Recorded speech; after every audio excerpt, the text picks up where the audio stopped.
Good evening, good evening, good evening बेटा, good evening. Nitin, विकास, Mayank, engineer Arora, Nishika, लवी, सूरज, फरुखाबादी, Rohit, Salman, Lakshita, good evening. Aditya, Sudeep, निहल, सोहम, सोहम, Nandini, good evening. Divyanshu, यश, good evening बेटा, good evening. क्या हाल है भाई सब लोगों के? हाँ, एक वन शॉट लाइव होगा। अ, इसको बहुत सारे बच्चे रिकॉर्डेड भी देख सकते हैं। हम लोग जैसा तुम्हें समझ में आए वैसे कर सकते हो।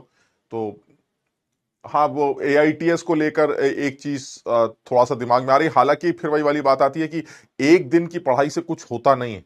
मतलब आप इस चक्कर में मत रहिएगा कि एक दिन पढ़ के आप कुछ कर लेंगे या कुछ कमाल कर लेंगे। ये बहुत एब्सर्ड सी बात है और ये बिल्कुल मन बहलाने वाली बात है कि हमने जो है एक दिन में कुछ रिवाइज कर लिया। तो मेरा सजेशन हमेशा से यही है कि आप तैयारी ऐसी करते रहो और ये सोच के करते रहो कि कल हमारा एग्जाम है, हमें क्या रिवाइज करना है, फिर हमारा एग्जाम है, हमें क्या रिवाइज करना है। आप प्लान करके ही चीजों को करेंगे तो ही समझ में आएगा। ये तो बेकार की कहानी है कि एक दिन पहले सर रिवीजन कर लेंगे तो हम बैंड बजा देंगे। ऐसा नहीं होता है ना। ये सिर्फ तसल्ली हो जाती है बस, और कुछ नहीं है। तो अब आप इतने बड़े हो चुके हैं कि आपको कह के कुछ करवाया जाए कि देखो कल पेपर है, पढ़ लो, अब ये एग्जाम में आ रहा है, इसको रिवाइज कर लो, इस तरह के सवाल आएंगे, इनको प्रैक्टिस कर लो। अब इस तरह के बच्चों के लिए जो आईआईटी की तैयारी कर रहे हैं यार, इतने बड़े हो चुके हैं, उनको अगर कह कह के पढ़ाया जाए कि भाई ये पढ़ ले, ये पढ़ ले, ऐसे पढ़ ले, वैसे पढ़ ले, तो काम नहीं चलेगा। आप समझ रहे हैं? आप सब समझदार हैं। आप लगातार तैयारी होनी चाहिए और ये कोई ऐसा एग्जाम भी नहीं है कि अब ये फाइनल एग्जाम है ना। ऐसा भी कर सकते हैं कि सर ऐसा है, हमने सही से रिवीजन नहीं किया, हम सिर्फ एक चैप्टर रिवाइज करके आ रहे हैं, एक चैप्टर के ऊपर जो भी सवाल आएंगे वो हम करके दिखा देंगे, बात खत्म। ये भी ठीक है भाई। सोच में कोई खराबी नहीं होनी चाहिए, बात समझ रहे? कॉन्फिडेंस में कमी नहीं होनी चाहिए कि भाई एक चैप्टर पढ़ा कायदे से एकदम रिवाइज करके आए, उसके सवाल सारे सही करके आएंगे। या दो चैप्टर, मान लीजिए किसी भी सब्जेक्ट में 5 चैप्टर आ रहा है, तो उन 5 में से सर हमने 3 चैप्टर कायदे से रिवाइज कर लिए हैं, हम देखते हैं पेपर करके आएंगे और कोशिश करेंगे कि उन 3 चैप्टर में आने वाले सवालों को सही करें। तो ये भी एक कॉन्फिडेंस मिलता है कि अगर आपने उन 5 चैप्टर में से 3 चैप्टर में जो भी सवाल आ रहे हैं और उनको आपने सही कर दिया, तो एक अलग सा बूस्ट मिलता है कि यार ठीक है यार, जितना टाइम था उतना कर लिया, जितना रिवाइज कर सकते थे उतना कर लिया, अब आगे के एग्जाम्स के लिए और ज्यादा रिवाइज करके जाएंगे, और ज्यादा स्कोर करेंगे। तो ये सब प्लानिंग है। मतलब आप समझ रहे हैं, ये जो एग्जाम्स आने जाने, नंबर खराब नंबर अच्छे, ये चलते रहेंगे, इसमें नहीं फर्क पड़ता। लेकिन आप रेगुलरली अपने आप को मॉनिटर कर रहे हैं, आप अपने आप को चेक कर रहे हैं, आप अपने आप को देख पा रहे हैं कि भाई कहां गलती हो रही है, कहां सुधार किया जा सकता है। अगर ये सारी चीजें चल रही हैं तब तो ठीक है, और नहीं तो अगर कईयों के दिमाग में ऐसा भी चल रहा होगा बस जैसा चल रहा है वैसे चलने दो। अब हम तो पहले भी बता चुके हैं, जैसा चल रहा है वैसे तो सदियों से चला आ रहा है, तुम्हारे कहने से तो ना चलेगा। जो चल रहा है वो तो चल ही रहा है, बात समझ रहे हैं? तो आपको भी अगर इसी बहते दरिया में बहना है तो बह जाइए, बैठ जाइए आराम से, अपना निपट जाएंगे। कहीं ना कहीं आदमी जैसे पहुंचता है वहां पहुंच जाएगा, हो गया, मोक्ष की प्राप्ति हो जाएगी। लेकिन मैं तो यही कह रहा हूं कि भाई अब जैसा चल रहा है वैसे चल रहा है का मतलब ठीक नहीं है। ये जो बच्चे आईटी की तैयारी कर रहे हैं उनको अपने हिसाब से चीजें चलानी चाहिए कि भाई ऐसा चल रहा है और ऐसा चलना चाहिए, थोड़ा सा ये करना चाहिए, अब और करेंगे, अब ऐसे करेंगे, अब ये करेंगे। बिल्कुल जागरूक होना चाहिए। ऐसा नहीं है कि बस ठीक है सर, अब जो जो चल रहा है चलते रहने, देखा जाएगा, अब जो थोड़ा सा पढ़ लिया, अब जो कर पा रहे हैं वो कर पा रहे हैं। ऐसा नहीं यार, क्यों नहीं कर पा रहे? करना है, क्यों नहीं कर पा रहे?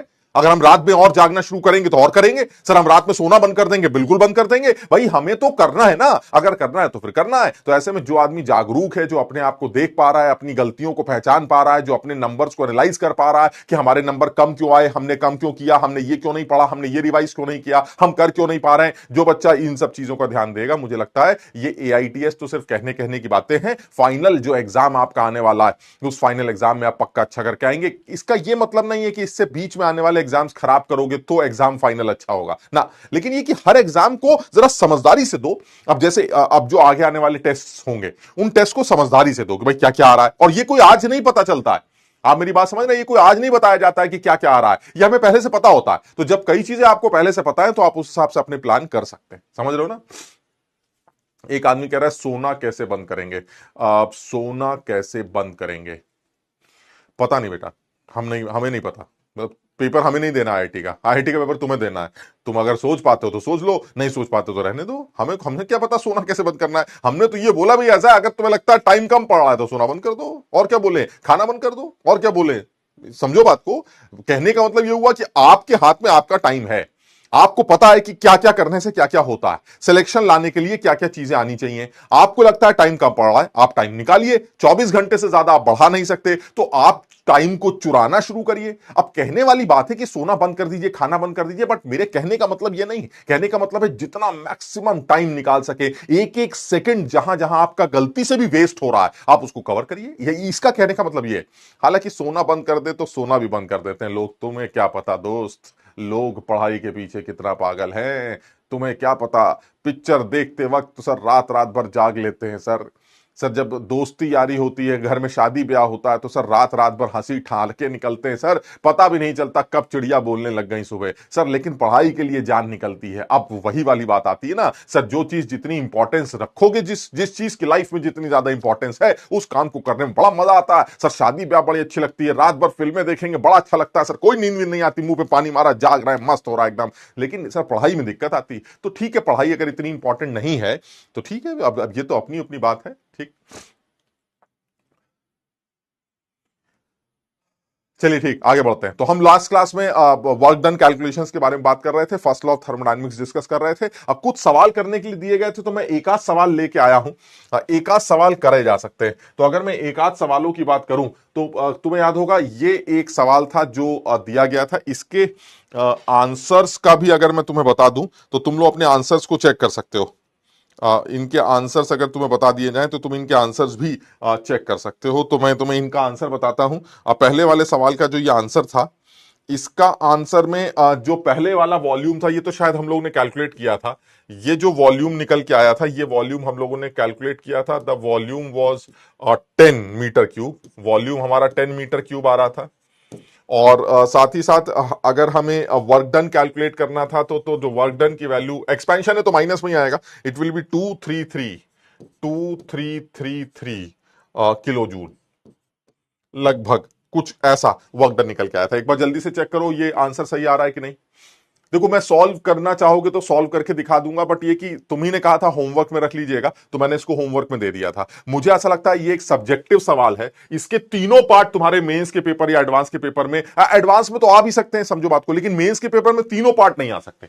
बात समझ रहे। पहला सवाल जो है बहुत अच्छा सवाल, कॉमन सवाल है, जो मेंस में कई बार इससे रिलेटेड सवाल पूछ चुका है कि आइसोथर्मल रिवर्सिबल इरिवर्सिबल में वर्क डन निकालिए, हम फैल रहे हैं आप सिकुड़ रहे हैं, वही बकवासबाजी। तो आपने सीधे सीधे पीडीवी करके इंटीग्रेट करके अपना आंसर निकाल लिया। इनफैक्ट सर छोड़िए ना, सर फॉर्मूला याद कर रखा है हमने, आइसोथर्मल प्रोसेस के लिए फॉर्मूला याद कर रखा है, वर्क डन निकालने के लिए -nRT ln V2 by V1 का सहारा लेते हैं, जिसमें लॉग वॉग लगाया जा सकता है और इसको चेंज कर सकते हैं। तो ये सर हमने कर रखा है, हम इस सवाल का आंसर निकाल सकते हैं, ठीक। अच्छा, दूसरा जो एडियाबेटिक रिवर्सिबल एक्सपेंशन था, इसके बारे में अगर बात करें तो यहां पर गड़बड़ ये है कि ये वाला वॉल्यूम आपने कैसे निकाला। सर ये V2 है, V2 निकाला है आपने आइसोथर्मल प्रोसेस में। और आइसोथर्मल प्रोसेस के बारे में एक चीज क्लियर है कि अगर आप आइसोथर्मल की बात करते तो आइसोथर्मल प्रोसेस में P1 V1 वो P2 V2 के बराबर होता है। इसका मतलब यह हुआ कि अगर आप P1 V1 बराबर P2 V2 लगा रहे हैं तो आप V2 की value P1 V1 by P2 से निकाल सकते हैं। यानी इसमें कोई शक नहीं कि अगर आप आइसोथर्मल प्रोसेस की बात करते हैं तो वॉल्यूम जो आपने 10 मीटर क्यूब निकाला है वो V2 की वैल्यू आप आसानी से कैलकुलेट कर सकते हैं। और वो दिख भी रहा है तुम्हें, प्रेशर को तुमने 10 गुना कम कर दिया, 10 ATM से 1 ATM कर दिया तो वॉल्यूम 10 टाइम्स हो जाएगा। तो जो वॉल्यूम है आपका वो 10 मीटर क्यूब निकला है। लेकिन दिक्कत यह है कि जब आप एडियाबेटिक प्रोसेस की बात करते हैं तो एडियाबेटिक प्रोसेस में P1 V1 बराबर P2 V2 होता ही नहीं। ये जो कहानी है ये तो आइसोथर्मल की है। अब ऐसे में V2 आप कहां से निकालेंगे, ये सोचना। तो अब ये अब आपके ऊपर है, अब आपको जैसे चाहे वैसे सोच लीजिए। सर बड़ा सीधा सा है कॉन्सेप्ट, इसमें क्या ही दिमाग लगाना था। इसका भी पहले मैं आंसर तुम्हें बताता हूं, एक बार चेक करते हैं तुम में से किसी ने आंसर सही निकाला है कि नहीं। इसका जब आप V2 निकालेंगे तो जो V2 की वैल्यू आएगी, यहां से जो V आएगा हमारा वो आएगा 3.981 मीटर क्यूब। एक बार जरा जल्दी से बताओ तुम में से किसी ने ट्राई किया है इसको। 3.9 बिल्कुल सही। मतलब आप समझिए आइसो, तो अब सॉल्व कर लेना तुम अपने हिसाब से। सवालों में वैल्यूज दी जाएंगी, कहीं ना कहीं कुछ ना कुछ गामा की वैल्यू दी जाएगी। गामा की वैल्यू में पहले से पता है, जो भी गैस है उसके लिए नियॉन इनर्ट गैस है, हमें पता है गामा की वैल्यू जो है वो 5/3 से 1.66 से निकाली जाती है। वैल्यूज वगैरह हम पुट कर देंगे, कोई टेंशन नहीं है सर, वैल्यूज वगैरह हम पुट कर देंगे। सॉल्व करने के लिए अगर मुझे लॉग वॉग का वैल्यू चाहिए या गामा की वैल्यू को सॉल्व करना है तो कोई ना कोई वो हिंट देगा, मैं उसको भी यूज कर सकता हूं। तो सॉल्व करने में कोई इशू नहीं है सर मैं सॉल्व कर सकता हूं, लेकिन अगर आप एडियाबेटिक प्रोसेस की बात कर रहे हैं तो जो इंपॉर्टेंट है वो ये है एडियाबेटिक रिवर्सिबल। अगर प्रोसेस की आप बात कर रहे हैं तो एक चीज क्लियर है कि अब जो है वो होगा P1 V1 PV गामा, याद है P1 V1 gamma is equal to P2 V2 gamma.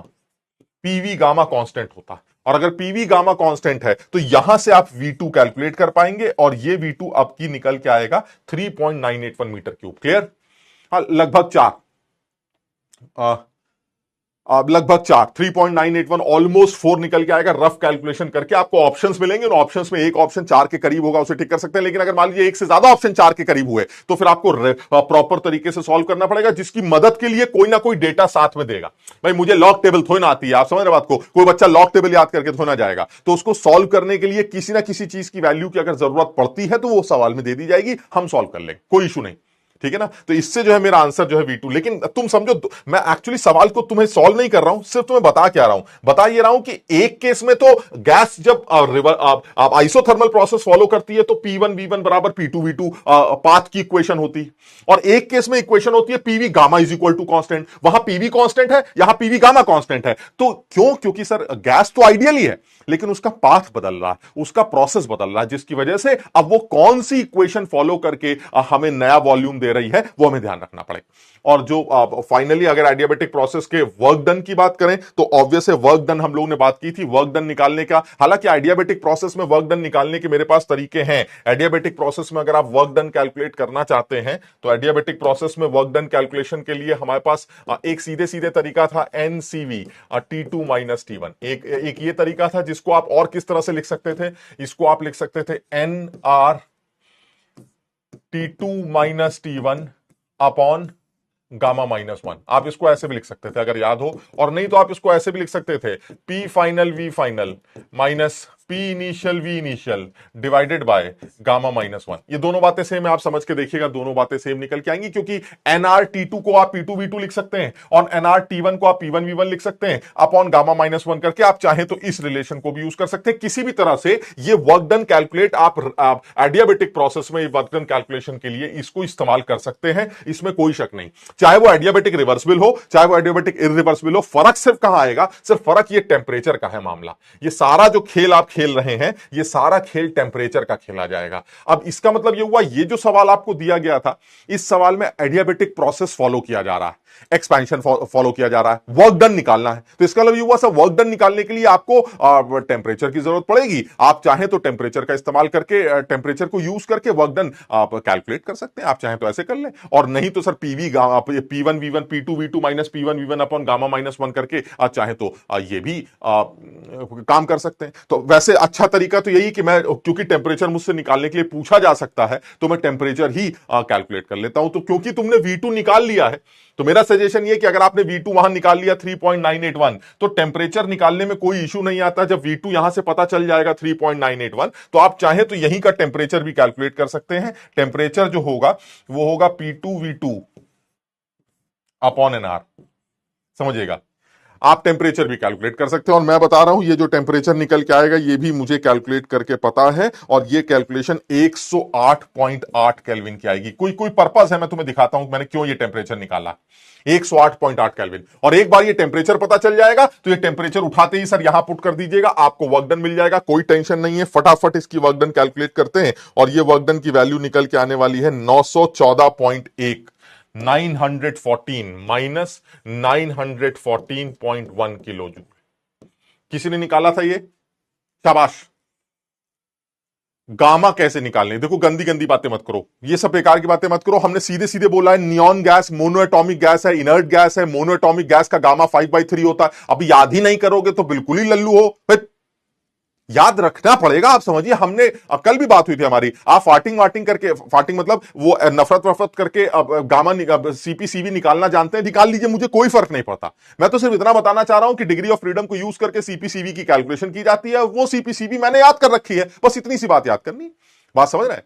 तो अब यह हमें गामा का पता चल जाएगा, इससे T2 आ गया, और T2 जब निकल आएगा तो T2 के बाद आप वर्क डन कैलकुलेट करने के लिए ये वाला इक्वेशन यूज कर सकते हैं। हमने वर्क डन के लिए ये वाली इक्वेशन यूज कर ली। CV सवाल में दे रखा है। अब देखो वर्क डन कैसे निकालोगे जरा बताओ सेकंड वाले पार्ट का। W is equal two moles, सवाल में कितने दे रखे थे, सवाल में जो हमें मोल्स दे रखे हैं गैस के, कितने मोल दे रखे हैं, मोल हमें नहीं दे रखे हैं ना, नहीं दे रखे हैं, नहीं दे रखे हैं, तो इसका मतलब ये हुआ गैस के मोल आपको पहले निकालने पड़ेंगे। तो गैस के मोल कैसे निकालेंगे, वो शुरू में निकल आएंगे। गैस के मोल्स आपको शुरू में ही पता चल जाएंगे, PV is equal to nRT से। तो अगर मैं गैस के मोल्स निकालता हूं n CV and this is T2 minus T1। N number of moles calculate किए जा सकते हैं। नंबर ऑफ मोल्स शुरुआत में गैस जिस स्टेज पर दे रखी है वहां से गैस के मोल्स पता चल जाएंगे, कितने आ जाएंगे moles. N is equal to RT, PV is equal to nRT, तो PV बाय RT। तो P कितना दे रखा है हमें सवाल में, प्रेशर की वैल्यू कितनी दे रखी है मोल्स के लिए, 10 ATM। वॉल्यूम कितना है 10 क्यूब डिवाइडेड बाय R की वैल्यू कितनी हो गई 0.0821, और टेम्परेचर कितना दे रखा है, टेम्परेचर की वैल्यू दे रखी है हमें कितना है यार टेम्परेचर,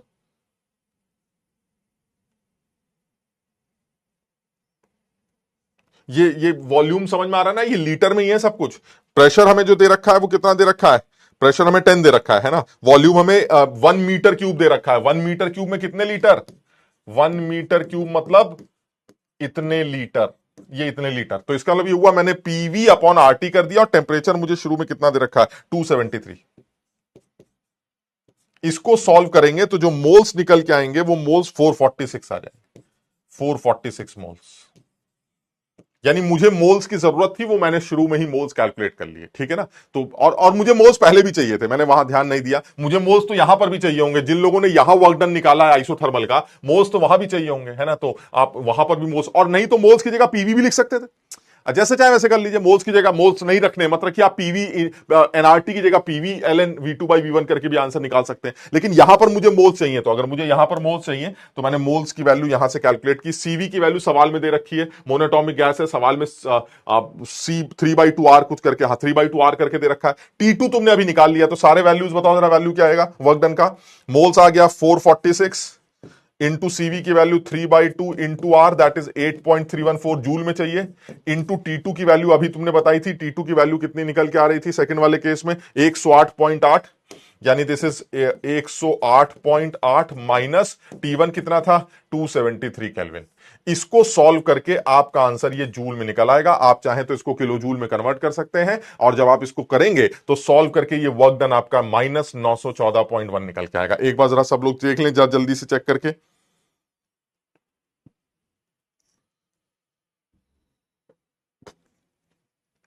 -914 किलो जूल।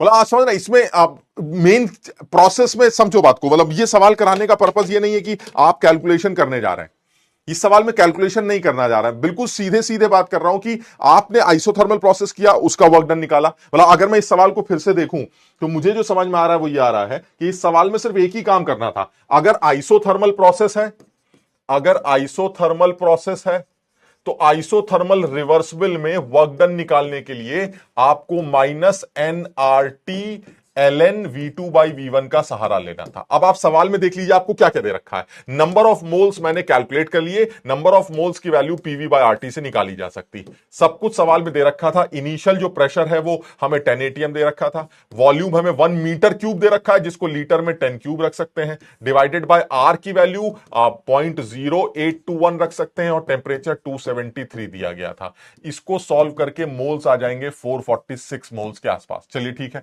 यानी नियॉन गैस के मोल्स आ गए। अब क्या करना है सर, अब आपने वर्क डन निकालना है, तो एन की वैल्यू पुट कर दीजिए, सब कुछ सवाल में दे रखा है, आंसर आ जाएगा, ये काम खत्म। फिर मैं एडियाबेटिक की बात कर रहा था। एडियाबेटिक रिवर्सिबल में, एडियाबेटिक रिवर्सिबल में क्या होगा, एडियाबेटिक रिवर्सिबल में वर्क डन निकालने का हमेशा एक ही फॉर्मूला है, वो है NCV/T2 माइनस T1। अब सवाल में क्या क्या दे रखा है ये बताइए। क्या सवाल में N दे रखा है, हाँ आ रखा है, CV दे रखा है। सारी मुसीबत T2 की है। मैंने कल भी बहुत ज्यादा जोर दी थी इस बात पे कि सारा खेल T2 का है। यानी अगर मुझे किसी भी तरह से T2 मतलब समझ रहे हो, मतलब मुझे सेकंड स्टेट का सारा टेंशन है। अगर आइसोथर्मल प्रोसेस है तो सेकंड स्टेट की मुझे टेंशन नहीं है, क्योंकि मुझे उसकी पाथ इक्वेशन पता है, P1V1 बराबर P2V2, मैं सेकंड स्टेट निकाल लूंगा। मुझे आइडियाबैटिक रिवर्सिबल में प्रॉब्लम यह है कि मैं सेकंड स्टेट कैसे कैलकुलेट करूंगा। तो वो जो सेकंड स्टेट है, या तो T2 ले लो, या उसको V2 बोलो, या उसको P2 बोलो, वो T2 V2 P2 को किस इक्वेशन के साथ लिंक किया जाता है, वो मैंने इक्वेशन याद कर रखी है। तो रिवर्सिबल प्रोसेस में अगर मुझे T2 कैलकुलेट करना हो तो मैं T2 की वैल्यू भी कैलकुलेट करके निकाल सकता हूं। तो मुझे पता है T2 वैल्यू निकालने के लिए मैं किसी भी मुझे वॉल्यूम तो कैलकुलेट करना ही था, तो मैंने वॉल्यूम कैलकुलेट कर लिया। पीवी गामा यानी P1V1 gamma is equal to P2V2 gamma लगाकर मैंने वॉल्यूम कैलकुलेट किया, और ये वॉल्यूम मेरा 3.981 मीटर क्यूब आ गया। ये मेरा वॉल्यूम आ गया। बस जैसे ही मुझे वॉल्यूम पता चला, मैंने PV/RT की इक्वेशन यूज करके T2 निकाल लिया, और ये T2 108 आ गया। तो मेरा वर्क डन कितना आ गया, N हमें पता है कितना है, N इंटू N की वैल्यू कितनी है, 446। CV हमें सवाल में 3/2R दे रखा है, दैट इज 8.314। और T2 जो अभी आपने कैलकुलेट किया था 108.8 था, हाँ 108.8 माइनस 273, ये मेरा मस्त वर्क डन कैलकुलेट। क्यों? क्योंकि मुझे T2 कैलकुलेट करना आता है। मुझे ये T2 कैलकुलेट करना आता है। क्यों आता है? क्योंकि मुझे PV gamma constant, TV gamma -1 constant, वो सारी इक्वेशंस पता है। सारा दर्द इस सवाल को कराने का सिर्फ इतना था कि तुम इस सेकंड थर्ड पार्ट को समझ सको। ये मैं सबसे ज्यादा इंपॉर्टेंट समझता हूं, क्योंकि ये बच्चों को सबसे ज्यादा मुश्किल लगता है। क्यों? क्योंकि उनको यह नहीं समझ में आता कि सर गैस की फाइनल स्टेट निकालें कैसे। आपने पहले वाले केस में गैस का फाइनल वॉल्यूम निकाल लिया, टेंपरेचर निकाल लिया, सब कुछ आपको पता है। सेकंड वाले केस में भी आपने गैस की final state V2 P2 T2 जो भी कुछ करनी है आपको पीवी गामा वीवी गामा से निकालनी आती है। सर थर्ड वाले केस में पीवी गामा कांस्टेंट नहीं होता है। सर थर्ड वाले केस में PV is equal to constant नहीं होता। तो ऐसे में अब थर्ड वाले केस में अगर आपको यही वाला फॉर्मूला यूज करना है वर्क डन कैलकुलेशन के लिए, तो ऐसे में सर ये टेंपरेचर T2 या फिर ये P2 ये सब कहां से निकाल के लाएंगे भाई साहब, ये बताइए। यानी आपको फाइनल स्टेट कैसे पता चलेगी, P2 कैसे पता चलेगा, V2 कैसे पता चलेगा, T2 कैसे पता चलेगा, ये बताइए। इसके लिए ही मैंने ये सवाल तुम्हें भी दिया था। सब लोग मेरी बात समझ रहे हैं कि नहीं, कि क्या क्या झंझट है, सब लोगों को ये बात समझ में आ रही है। तो झंझट यही है कि जो थर्ड वाला केस है, उस थर्ड वाले केस में मुझे क्या करना है। तो मैं इस बात को बता भी चुका हूं, और मैं फिर से इस बात को बोल रहा हूं कि अगर मैं एडियाबेटिक इररिवर्सिबल की बात करता हूं तो एक ही कहानी है, एडियाबेटिक इररिवर्सिबल की। अगर आप कहानी समझना चाहते हैं तो सिर्फ एक ही कहानी है, वो ये है कि जो वर्क डन होता है वो डेल्टा यू के बराबर होता है। क्लियर है एडियाबेटिक प्रोसेस में, ठीक। और जो वर्क डन होता है अगर वो डेल्टा यू के बराबर है तो आप इसको लिख सकते हैं, डेल्टा यू तो हम सब जानते हैं, n CV delta T, that is T2 minus T1, which is equal to work done. और वर्क डन किसके बराबर है, minus P external V2 minus V1, adiabatic irreversible process. अब ऐसे में मैंने कल भी बताया था कि इसको सीधे सीधे NCV T2 माइनस T1 रहने दो, and this is minus P external. अगर एक्सटर्नल प्रेशर दे रखा है तो ठीक है, नहीं तो जो P2 होगा वही एक्सटर्नल प्रेशर होगा। तो P2 की वैल्यू सवाल में 1 दे रखी है। अब V2 की जगह डाल सकते हैं NR T2 बाय P2, यहां पर P2 लेने देते हैं, minus NR T1 bye P1। यानी अब आप इसको देख लीजिए, सवाल ये n कैंसिल हो रहा है। अगर आप ध्यान से देख रहे हैं तो सवाल में सब कुछ गिवन है। एक बार चेक करते हैं क्या क्या गिवन। क्या CV गिवन है, गिवन है। क्या T2 गिवन है, नहीं गिवन है, तो इसको गोला बना लेते हैं। क्या T1 गिवन है, गिवन है। क्या P2 गिवन है, गिवन है। क्या R पता होता है, पता होता है। क्या T2 पता है, नहीं पता है। क्या P2 दे रखा है, दे रखा है। क्या R पता है, पता है, R भी हमें पता है। क्या T1 हमें दे रखा है, हाँ T1 भी हमें दे रखा है। क्या P1 हमें पता है, हाँ P1 भी हमें पता है। तुम बताओ इस पूरे खेल में अननोन क्या है। उस पूरे खेल में जो अननोन है वो हमारा T2 है। यहां से आपको T2 मिल जाए, और जैसे ही ये T2 मिलेगा आप फिर से उठा के T2 को यहां पुट कर दीजिएगा, आपको वर्क डन मिल जाएगा। मेरी बात सब लोग समझ रहे हैं कि नहीं। यानी मैं ये बताना चाह रहा हूं कि जिस बच्चे ने भी इसको सॉल्व किया होगा उसको ये पता चला होगा कि अब जो टेंपरेचर निकल के आ रहा है, वो टेंपरेचर मैं तुम्हें बताऊं, वो जो टेंपरेचर अब निकल के आ रहा है वो आ रहा है 174.8 केल्विन। यहां से जो T2 निकल के आएगा वो 174.8 केल्विन निकल के आएगा। और जब T2 पता चल जाएगा तो वर्क डन आ जाएगा। वर्क डन इररिवर्सिबल कितना आ जाएगा, work done irreversible will be N that is 446 into CV 3/2R into delta T. और डेल्टा टी आप कैसे निकालोगे, डेल्टा टी निकालने के लिए T2 माइनस T, और T2 कितना है 174.8 माइनस 273। अब यहां से वर्क डन निकल के आएगा, और ये वर्क डन आएगा माइनस 547.4 किलो जूल। समझिए,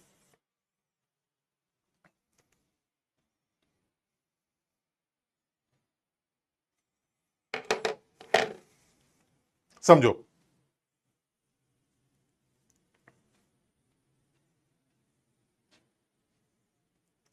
ये बड़ा मतलब ये तुम लोग पता नहीं इस बात को समझो यार, मुझे बताओ जरा, क्योंकि मैं इस सवाल पे अब ज्यादा टाइम दे रहा हूं सिर्फ इसलिए कि मैं तुम्हें ये बताना चाह रहा हूं कि एडियाबेटिक प्रोसेस में work done calculation reversible irreversible में कैसे की जाती, बस सिर्फ इसलिए। बाकी आइसोथर्मल प्रोसेस वगैरह तो तुम लोग खूब करते हो, इनफैक्ट एडियाबेटिक प्रोसेस का कुछ तो हिस्सा फिजिक्स में कराया जाएगा। फिजिक्स में थोड़ा सा पॉलीट्रॉपिक प्रोसेस भी करा दिया जाता है, हमारे लिए इतना बहुत है, बट हमें एटलीस्ट ये पता होना चाहिए कि हम work done calculation adiabatic reversible या इरिवर्सिबल में करते कैसे हैं। यानी अगर गैस का एक प्रोसेस रिवर्सिबल भी है एडियाबेटिक और एक इरिवर्सिबल है, तो वर्क डन कैसे निकालते हो? वर्क डन तो अलग होगा, वर्क तो पाथ फंक्शन होता, तो वो वर्क डन निकालने का तरीका क्या है? सब तरीका एक ही है, फॉर्मूला एक ही, NCV delta T. NCV delta C से अपने डेल्टा टी से ही अपना काम चलेगा, या P2V2 minus P1V1 upon gamma minus 1 से ही अपना काम चलेगा। लेकिन सर उसमें जो फाइनल स्टेट है, वो फाइनल स्टेट कैसे निकल के आती है वो बताना। तो एक बार फाइनल स्टेट निकालने के लिए PV gamma TV gamma minus 1, हमारा गामा तुम्हारा गामा, पूरी इक्वेशंस होती है, निकाल लीजिएगा फाइनल स्टेट, पुट ऊपर पुट करके वर्क डन निकाल लीजिएगा। जब आइडियाबेटिक इरिवर्सिबल आता है तो पीवी गामा कांस्टेंट नहीं होता, टीवी गामा माइनस 1 कांस्टेंट नहीं होता, तो ऐसे में सर T2 या P2 कैसे निकालेंगे? तो उसका एक तरीका, सिर्फ तुम्हें एक सीधा तरीका मैंने बताया था, वो सीधा तरीका था ये इक्वेशन। इस इक्वेशन को यूज करके आप कोई भी अननोन जो आपको पता चल रहा है, जैसे सपोज T2 पता चल रहा है, तो आप T2 कैलकुलेट कर सकते हैं। इंपॉर्टेंट बात यह थी कि जो P एक्सटर्नल था, ये P एक्सटर्नल जनरली P2 के बराबर होता है, अगर सवाल में नहीं दे रखा है तो, और अगर दे रखा है तब तो बात ही खत्म। क्लियर है ये?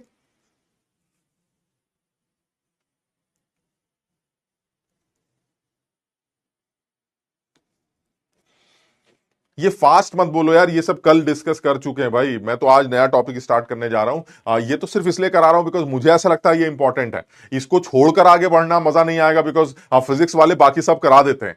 वर्क डन वगैरह के तुम खुद देख रहे होगे, तुम्हारा चल भी रहा होगा, हर प्रयास 1 प्रयास 2 हर जगह चल रहा है। वर्क डन के ग्राफ वाले सवाल 3600 करवा दिए जाएंगे। एरिया अंडर द कर्व, हमारा कर्व तुम्हारा कर्व, सब सीख जाता है बच्चा, क्योंकि उसमें कुछ होता ही नहीं है। वो मैथ्स में भी कैलकुलस पड़ता है, area under the curve, y dx का इंटीग्रेशन, एफ डीएक्स का इंटीग्रेशन खूब करते हैं आप, तो कहीं कोई झंझट नहीं। लेकिन ये जो इंपॉर्टेंट पॉइंट आता है, जो हमें लगता है जो इंपॉर्टेंट है, क्रूशियल पॉइंट है, वो हमें पता होना चाहिए।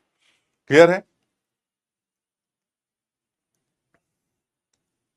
ठीक है, सबके समझ में आ गया। चलिए नेक्स्ट पॉइंट पर आते हैं। अब जैसे एक आध सवाल और भी दिए थे, उनके भी आंसर मैं तुम्हें बता दूंगा। अब जैसे ये सवाल भी था, आप ध्यान से देखिए, सैंपल ऑफ आर्गन गैस, ठीक है, तो जैसे उसने आर्गन दिया तो मेरा दिमाग खनक गया कि भाई ये हमारी मोनोएटॉमिक गैस है, अगर गामा की जरूरत पड़ी, अगर पड़ी तो हम 5/3 ले लेंगे। अब देखो यही चीजें तुमको याद करने के लिए बोली थी मैंने, कि मोनोएटॉमिक का गामा 5/3 होता है, किसी और का 1.4 होता है, पॉलीएटॉमिक ट्राइएटॉमिक का 1.33 होता है। तो ये कुछ याद करने की चीजें थोड़ा सा है, इसको याद कर लेना यार, बाकी निकालना तो तुम्हें आता ही है। अच्छा, अब वो क्या कह रहा है?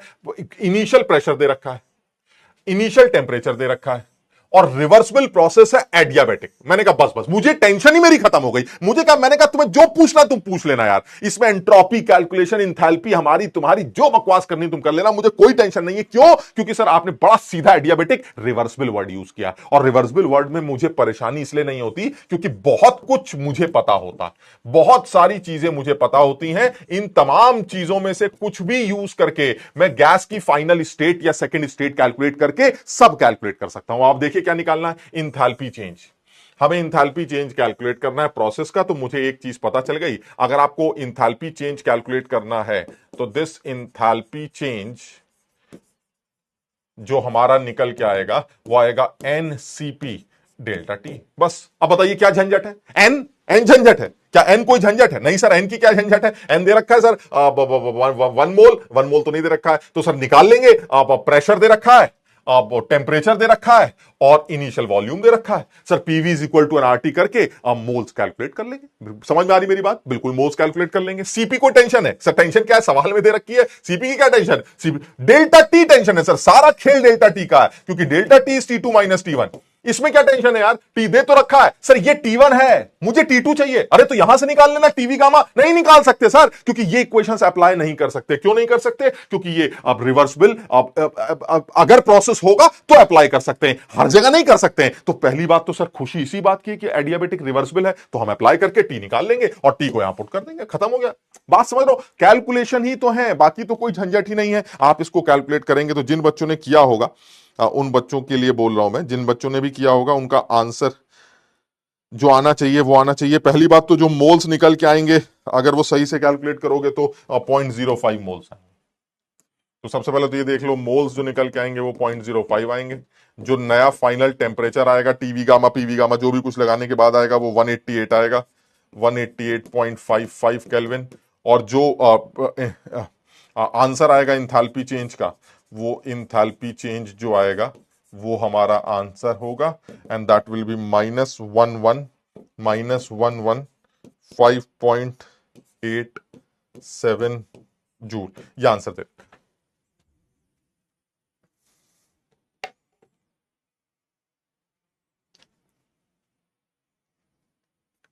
आदित्य पांडे जी अभी अभी सो के उठे हैं और इन्होंने कहा है कि sir argon is not ideal. अबे तो आइडियल होता कौन सा है? आइडियल तो कोई भी गैस नहीं होती। समझ रहे बात को? तो अब ये तो मानना पड़ेगा।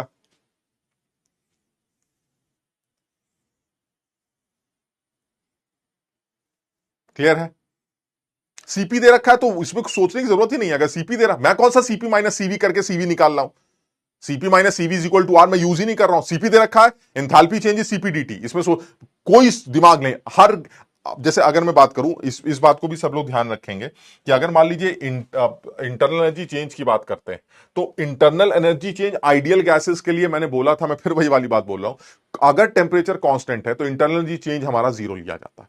आइडियल गैसेस की बात कर रहे हैं जिसमें मॉलिक्यूलर इंटरेक्शन चेंज नहीं हो रहे हैं। यानी अगर मैं आइडियल गैसेस की बात करता हूं तो फॉर आइडियल गैस जो हमारा डी होता है वो हमेशा NCV/dt से निकाला जाता है। इसमें कुछ भी दिमाग लगाने की जरूरत नहीं, हमेशा ये सही हमेशा सही। ठीक, हाँ, इसमें भी अगर आप ये कहते हैं कि भाई dt अगर जीरो होगा तो क्या होगा, अगर dt जीरो होगा तो du भी जीरो होगा, इसमें कुछ नहीं सोचना है। लेकिन अगर मेरी गैस आइडियल ना हो कि रियल होगी, फॉर रियल गैस, तो रियल गैस के लिए मैंने ये बात बोली भी थी कि रियल गैस के लिए ये कहना सही नहीं है कि जो हमारा डी होगा वो NCV/dt से निकाला जाएगा। उसका रीजन बड़ा क्लियर है कि जो अगर गैस रियल है या ऐसा कोई प्रोसेस फॉलो कर रही है जिसमें मॉलिक्यूलर इंटरेक्शन चेंज कर रहे हैं, तो जो डी की वैल्यू निकल के आती है वो जनरल, अगर मैं इक्वेशन बताऊं तो तुम्हें जनरल NCV/dt से निकाली जाती है। प्लस अब वो जो वॉल्यूम है, वो जो हमारा इंटरनल एनर्जी चेंज है, वो एक तरह से वॉल्यूम का भी फंक्शन है, वो इस फॉर्मूले को यूज करके कैलकुलेट की जाती है। आप समझिएगा जरा बात। यानी ये, हालांकि इस पे सवाल बनाया जाए मुझे इसकी उम्मीद कम लगती है, बट फिर भी अगर देखा जाए तो सब लोग इस बात को ध्यान रखेंगे कि ये जो हमें इक्वेशन दे रखी है, इस इक्वेशन को यूज करके ही हम डी कैलकुलेट करते हैं फॉर रियल गैसेस। लेकिन अब इसमें भी देखो बड़ा क्लियर है कि अब जनरली अब कोई तुमसे ये पूछे कि रियल गैसेस के लिए अगर अब डी की वैल्यू जीरो ला रहे हैं आप, तो डी की वैल्यू जीरो कब आएगी? तो एक चीज तो क्लियर है कि NCV/dt डी का फॉर्मूला हो सकता है रियल गैसेस के लिए तब जब डीवी जीरो। तो इस चीज का ध्यान रखेंगे, for dV is equal to zero, for dv is equal to zero, in that case du की वैल्यू जो आ रही है वो NCV/dt हो सकती। यानी NCV/dt वैल्यू रियल गैसेस के लिए एप्लीकेबल नहीं है। बात समझ रहे हैं? लेकिन अगर वॉल्यूम चेंज नहीं हो रहा है तो ऐसे में फिर आप जो है डी की वैल्यू NCV/dt लिख सकते हैं। अब लॉजिकल भी है, लॉजिकल इसलिए कह रहा हूं क्योंकि रियल गैसेस हैं, रियल गैसेस में मॉलिक्यूलर इंटरेक्शंस को छेड़ने के दो तरीके हैं, या तो टेम्परेचर से छिड़वा दीजिए, अब तो अगर टेम्परेचर चेंज होगा तो मॉलिक्यूलर इंटरेक्शन चेंज होंगे, और नहीं तो वॉल्यूम से चेंज होंगे। अब वॉल्यूम भी इंटरनल एनर्जी को चेंज करेगी बिना टेम्परेचर चेंज किए। इसका मतलब हुआ किसी भी रियल गैस के अंदर दो फैक्टर्स इंक्लूड होंगे इंटरनल एनर्जी को डिसाइड करने के लिए, एक उनका टेम्परेचर और एक उनका वॉल्यूम। तो जनरली क्योंकि अब हम ये बोल सकते हैं कि टेम्परेचर एनसीवी डीटी के थ्रू डीयू कैलकुलेट किया जा सकता है जब डीवी की वैल्यू सवाल में जीरो दी जाए। तो आपको यह सवाल पूछा जा सकता है कि रियल गैसेस के अंदर जो है डीयू की वैल्यू एनसीवी डीटी होती है, तो आप बताएंगे नहीं होती है। अगर वो कहेगा कि क्या कभी हो सकती है, तो आप बताएंगे if dV is equal to zero, in that case जो हमारा डीयू है वो एनसीवी डीटी के बराबर हो सकता है, हमेशा तो नहीं होगा। ये क्लियर। हाँ, जहां तक सवाल है आइडियल गैसेस का, डीयू हमेशा एनसीवी डीटी के बराबर होगा, इसमें कोई दिमाग लगाने की जरूरत नहीं। क्लियर है? सब लोगों को समझ में आ गया? ये इंपॉर्टेंट है भाई, इस फॉर्मूले पे सवाल आएगा, मुझे इस पे डाउट है। मुझे मैं नहीं कह सकता कि इस पे सवाल आएगा। और जब आप इसका इंटीग्रेट, अगर आप मतलब एक फाइनाइट प्रोसेस की बात करते हैं, तो ऐसे में अगर डी की वैल्यू एनसीवी डीटी है, तो आप यहां से डेल्टा यू की वैल्यू कैलकुलेट कर सकते हैं, और डेल्टा यू की वैल्यू एनसीवी डेल्टा टी से निकाली जाएगी। लेकिन फिर भाई ये सीवी जो है वो फिर टेम्परेचर डिपेंडेंट नहीं होना चाहिए, इंडिपेंडेंट ऑफ टेम्परेचर। और अगर ऐसा नहीं है तो फिर डी की वैल्यू एनसीवी डीटी रखकर इंटीग्रेट कर दीजिएगा, टी के रेस्पेक्ट में जो भी इंटीग्रेशन बनेगा आप सॉल्व कर लीजिएगा। बात समझ रहे हो? लेकिन अब यहां पर जो ये इंपॉर्टेंट है, ये इंपॉर्टेंट ये है कि डी की वैल्यू एनसीवी डीटी से निकाली जाती है, साथ ही साथ वॉल्यूम का भी फंक्शन आता है। आप समझिए मेरी बात को, फॉर रियल गैसेस वॉल्यूम का भी एक टर्म होगा जो कि इंटरनल एनर्जी को गवर्न करेगा। वहां क्या था सर? वहां मॉलिक्यूलर इंटरेक्शंस थे नहीं, आइडियल गैस है, वॉल्यूम से कोई लेना देना ही नहीं है। आप समझ रहे? कोई मॉलिक्यूलर इंटरेक्शन नहीं है। यहां पर वॉल्यूम के कम ज्यादा होने से मॉलिक्यूलर इंटरेक्शंस में फर्क पड़ेगा, जिसकी वजह से इंटरनल एनर्जी चेंज होगी। इसलिए इंटरनल एनर्जी रियल गैसेस में टेंपरेचर के साथ साथ वॉल्यूम चेंज को भी से भी गवर्न होती। अगर वॉल्यूम चेंज नहीं है, यानी वो कहता है एक real gas isochoric process follow कर रही है, बताइए कांस्टेंट टेंपरेचर पर इंटरनल एनर्जी चेंज जीरो होगी या नहीं? तो मेरी बात याद रखेंगे सब लोग कि अगर आइसोकोरिक प्रोसेस या कांस्टेंट वॉल्यूम प्रोसेस है तो डी की वैल्यू एनसीवी डीटी से निकलेगी, और if dT zero then d will be zero for real gases. सब लोग समझ पा रहे हैं बात को? समझ में आ गया? चलिए ठीक, अब नेक्स्ट पॉइंट पर आते हैं। नेक्स्ट पॉइंट है जो हमारा वो इंपॉर्टेंट है, और उस नेक्स्ट पॉइंट की अगर हम बात करें तो नेक्स्ट पॉइंट में हम लोग जो चीज लेना चाह रहे थे वो ये नेक्स्ट पॉइंट लेते हैं। अब next point interesting, next point interesting इसलिए कह रहे हैं क्योंकि अब तक जो हम बात कर रहे थे वो फर्स्ट लॉ ऑफ थर्मोडायनेमिक्स से रिलेट कर रहे थे, ठीक। अब इस फर्स्ट लॉ ऑफ थर्मोडायनेमिक्स के लिमिटेशंस के बारे में भी थोड़ा सा डिस्कशन करना चाहिए कि इस फर्स्ट लॉ ऑफ थर्मोडायनेमिक्स में आपने क्या किया और उसके अंदर क्या कमी है। तो देखो बड़ा क्लियर है, फर्स्ट लॉ ऑफ थर्मोडायनेमिक्स में हीट का कैलकुलेशन, चाहे वो किसी भी तरह का प्रोसेस हो, आइसोथर्मल, एडियाबेटिक, आइसोकोरिक, आइसोबारिक, कोई भी प्रोसेस हो, उसमें हीट का कितना फ्लो हो रहा है ये कैलकुलेट किया जा रहा था। अब कितना वर्क डन हो रहा है, कितना हीट का फ्लो हो रहा है, वगैरह वगैरह। बट हीट का फ्लो की जो डायरेक्शन है वो फर्स्ट लॉ ऑफ थर्मोडायनेमिक्स से डिसाइड नहीं हो रही थी। तो जो मुझे समझ में आ रहा है कि वो ये है कि जो फर्स्ट लॉ ऑफ थर्मोडायनेमिक्स है उसके अंदर जो सबसे बड़ी कमी आ रही है, वो सबसे बड़ी कमी है कि वो हीट फ्लो के डायरेक्शन के बारे में या प्रोसेस की स्पॉन्टेनिटी के बारे में डिफाइन नहीं कर पा रहा। आप सब लोग इस बात को ध्यान रखने की कोशिश करिएगा, क्योंकि अब हम नेक्स्ट पॉइंट पर आने जा रहे हैं, और जो नेक्स्ट पॉइंट है हमारा वो है, एक तरह से देखा जाए तो सेकंड लॉ की शुरुआत।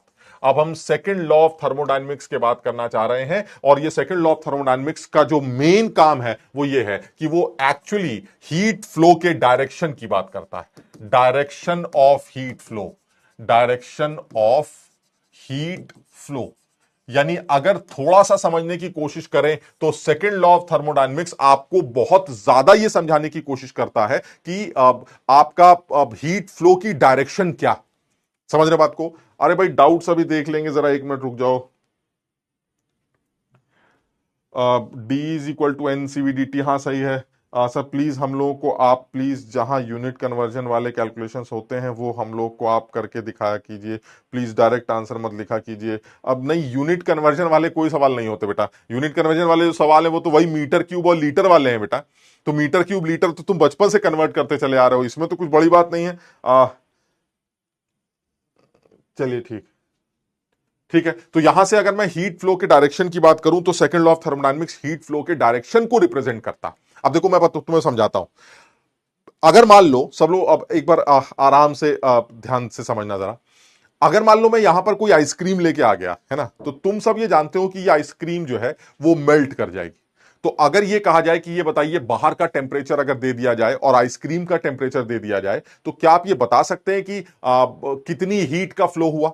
तो मैंने कहा बिल्कुल बता सकते हैं। आइसक्रीम का मास दे दीजिएगा, आइसक्रीम की हीट कैपेसिटी दे दीजिएगा और टेम्परेचर का डिफरेंस दे दीजिएगा, तो मैं आपको बता सकता हूं कि जब आइसक्रीम रूम के टेम्परेचर तक पहुंचेगी तो कितनी हीट का फ्लो करेगी। हमने ये फिजिक्स में भी किया है, हमने ये केमिस्ट्री में भी किया है। एमएस डेल्टा टी लगाकर हीट फ्लो निकाला जा सकता है, हीट कितनी फ्लो हो रही है ये निकाला जा सकता है। क्लियर है?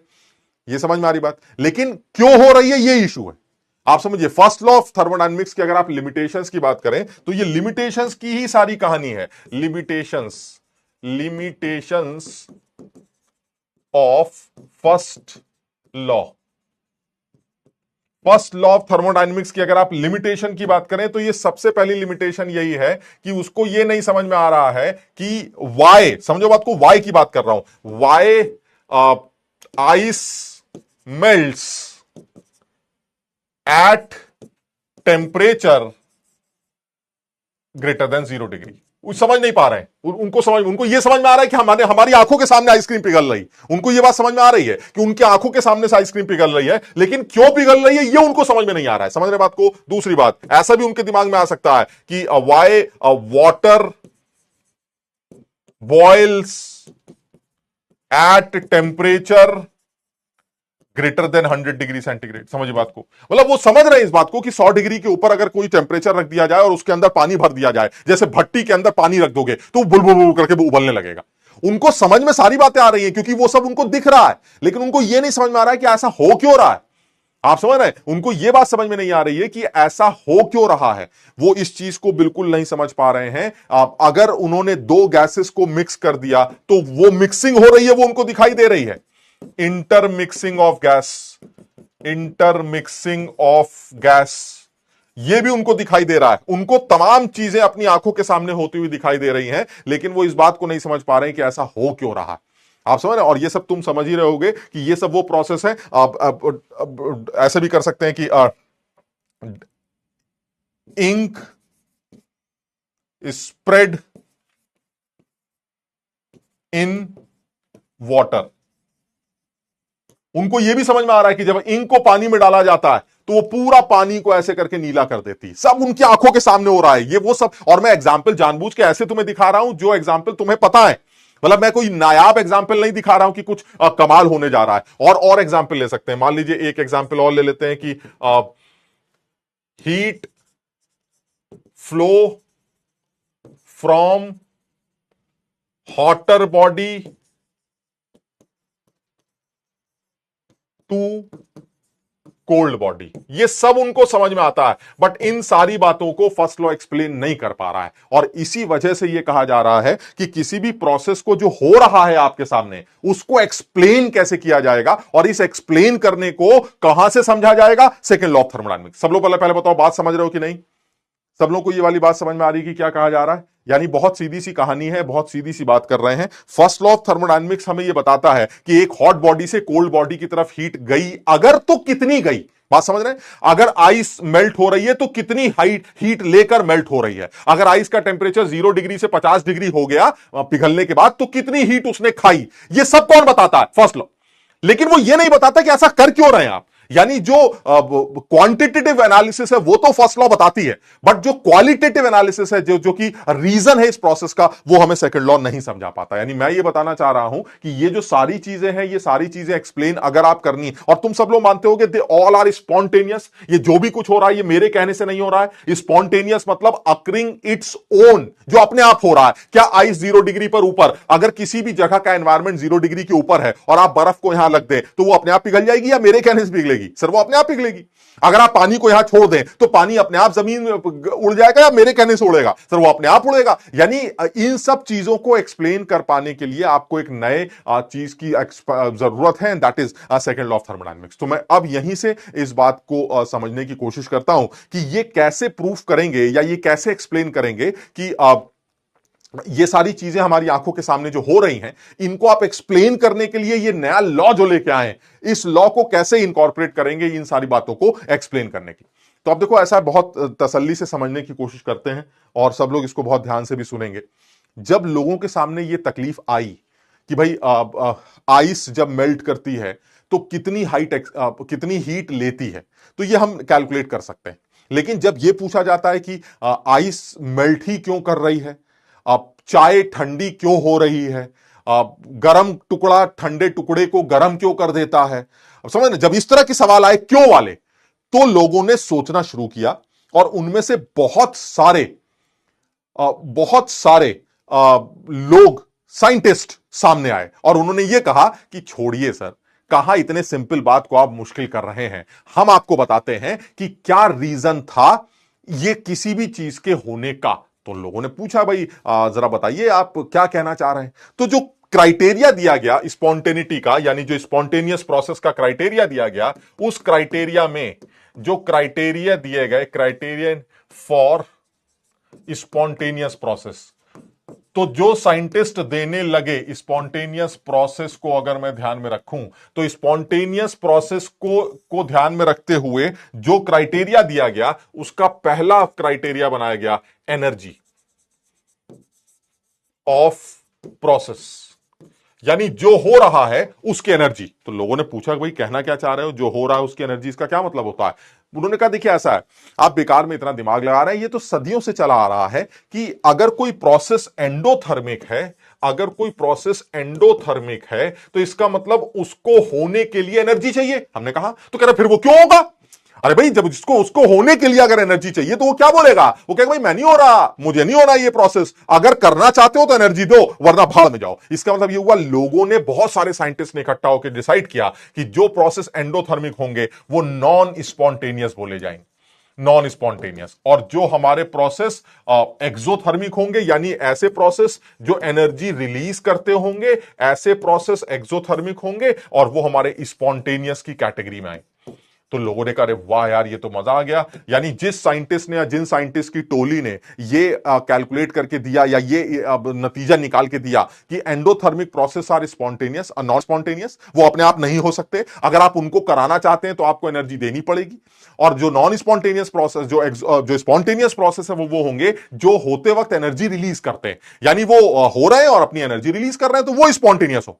तो ऐसा सोच के सब लोग बड़ा खुश हुए और उन्होंने कहा कि भाई ये तो बड़ा मजेदार है और कि कितनी बड़ी बात हमें साइंटिस्ट ने बताई हैं। और लोगों ने उनको खूब, जिन लोगों ने भी बताया उनके जो लीडर होंगे उनको खूब तारीफ मिली कि वाह मजा आ गया सर, आपने सदियों पुराना जो है वो जो चला आ रहा था कि स्पॉन्टेनिटी कैसे डिसाइड की जाए, आपने उसको चुटकियों में हल कर दिया और आपने बता दिया कि स्पॉन्टेनिटी को डिसाइड करती है प्रोसेस की एनर्जी। अगर एनर्जी जा रही है तो प्रोसेस स्पॉन्टेनियस होगा और एनर्जी अगर मांगी जा रही है तो प्रोसेस नॉन स्पॉन्टेनियस होगा। उसको, उस साइंटिस्ट को खूब माला वाला पहनाई गई, उसको खूब पुचकारा गया, वाह वाह पप्पी अप्पी ली गई, मजा आ गया, आपने कमाल कर दिया। अब उस साइंटिस्ट से गलती हुई।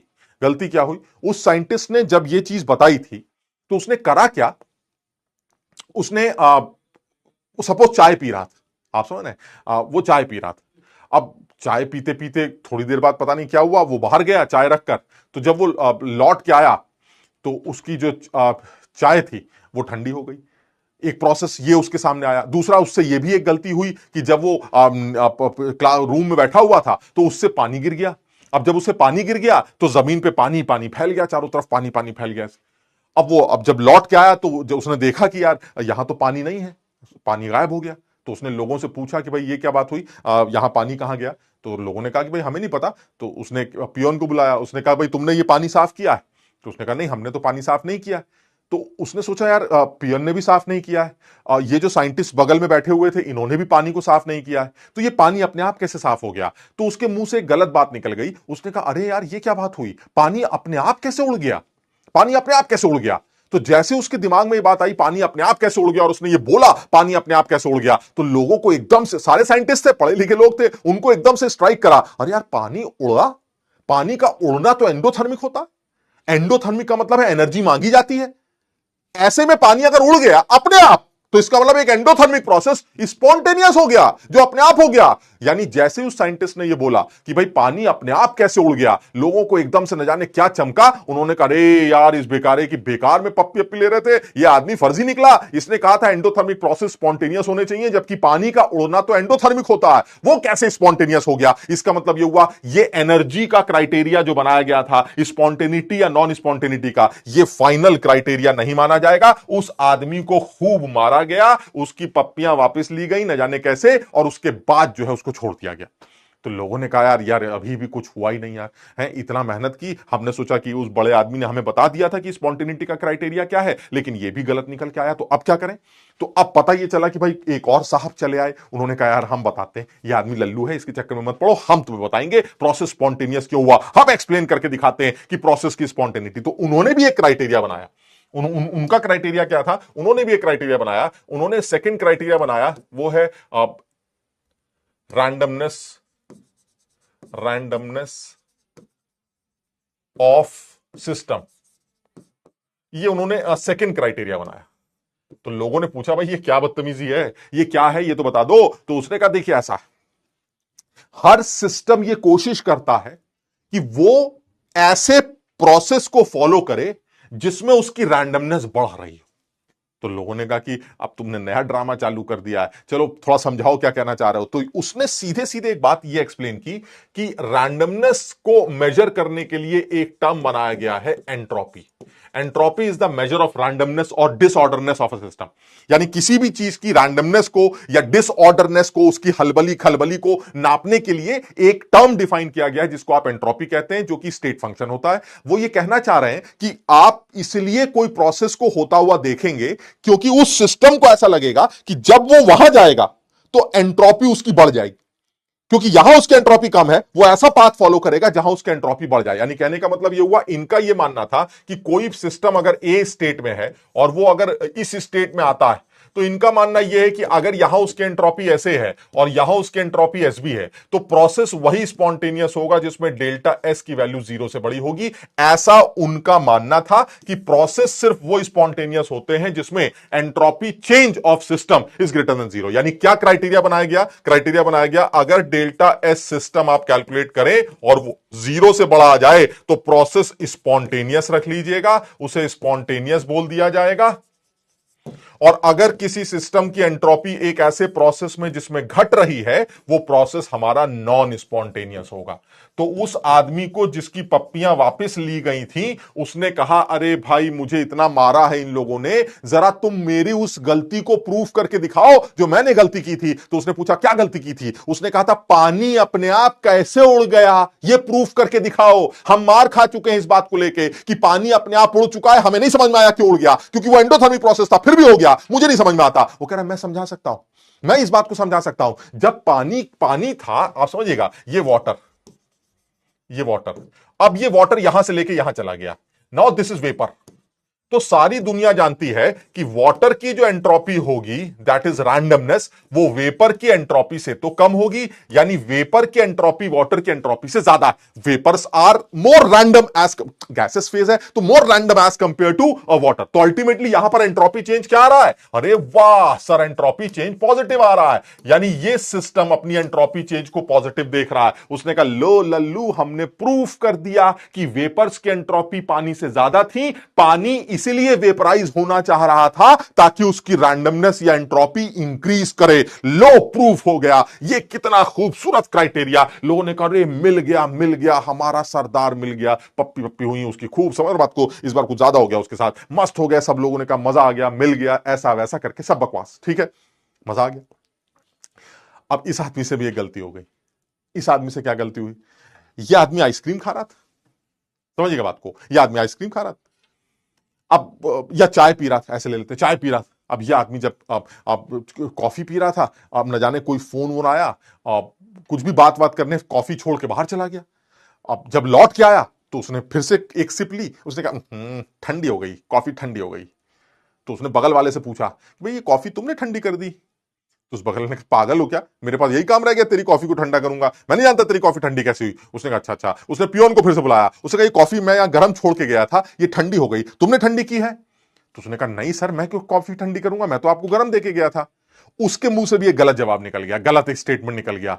कॉफी अपने आप ठंडी हो गई। बस जैसे ही उसने बोला, वो बगल वाले सारे पढ़े लिखे साइंटिस्ट थे, वो लल्लू नहीं थे, साइंटिस्ट थे, उन्होंने कहा अरे कॉफी अपने आप ठंडी हो गई, मतलब कॉफी का टेम्परेचर कम हो गया अपने आप। हाँ, अगर टेम्परेचर कम हो गया तो कॉफी के जो मॉलिक्यूल्स के बीच में रैंडमनेस थी वो कम हुई होगी, क्योंकि टेम्परेचर बढ़ाने से रैंडमनेस बढ़ती है। इसका मतलब यह हुआ कि कॉफी ठंडी हो रही है, मॉलिक्यूल्स की रैंडमनेस घट रही है, डेल्टा एस लेस देन 0 होगा। हो कैसे गई ठंडी, मारो इसको पकड़ के, बात समझो। यानी लोगों ने फिर उसकी पिटाई की। इस बार जो जो कुछ उसके साथ हुआ था सब वापस ले लिया गया, समझो बात को। यानी मैं ये बताना चाह रहा हूं कि अगर कॉफी ठंडी हो रही है तो कॉफी का टेम्परेचर कम होगा। मैं तो सिर्फ एक एग्जाम्पल ले रहा हूं, आप मेरी बात समझने की कोशिश करिएगा। मैं सिर्फ एक एग्जाम्पल ले रहा हूं, जो ऐसा एग्जाम्पल जो तुम्हें पता है। तमाम ऐसे एग्जाम्पल्स हो सकते हैं जो जिसमें ऐसा कुछ उल्टा हो रहा होगा, बट मैं तो सिर्फ उस एग्जाम्पल से तुम्हें समझाना चाह रहा हूं ताकि तुम्हारे दिमाग में एक बात बिल्कुल घुस जाए कि एनर्जी का लेन देन या फिर सिस्टम का रैंडमनेस का बढ़ना घटना वो स्पॉन्टेनिटी या स्पॉन्टेनियस प्रोसेस को डिसाइड नहीं करता। मैं ये बताना चाह रहा हूं। यानी अगर आप ये समझते हैं कि सिस्टम या प्रोसेस वही स्पॉन्टेनियस होगा जिसमें सिस्टम को ये लगे कि उसकी रैंडमनेस बढ़ रही है, तो इसका बड़ा सीधा सा एग्जाम्पल मैंने तुम्हें दे दिया कि आपकी कॉफी रूम पर रखते ही ठंडी होने लगती है। उसका रीजन ये है, और उसके अंदर ये साफ दिखाई देता है कि सर जब कॉफी गर्म थी तो उसके अंदर रैंडमनेस ज्यादा थी, और जब वो ठंडी हो रही है तो उसके अंदर रैंडमनेस कम। ऐसे में एंट्रोपी चेंज हमारा निगेटिव आ रहा है, और अगर एंट्रोपी चेंज निगेटिव आ रहा है तो प्रोसेस को स्पॉन्टेनियस नहीं होना चाहिए। जबकि साहब ने क्या बताया था कि अगर एंट्रोपी चेंज निगेटिव आएगा तो प्रोसेस नॉन स्पॉन्टेनियस और प्रोसेस स्पॉन्टेनियस। बात समझ रहे हो कि नहीं? सबके समझ में आ रहा है? इसका मतलब यह हुआ कि इस क्राइटेरिया को भी सही न माना जाए। सब लोग बताओ पहले, यहां तक समझे भी नहीं, समझ में आएगी नहीं बात?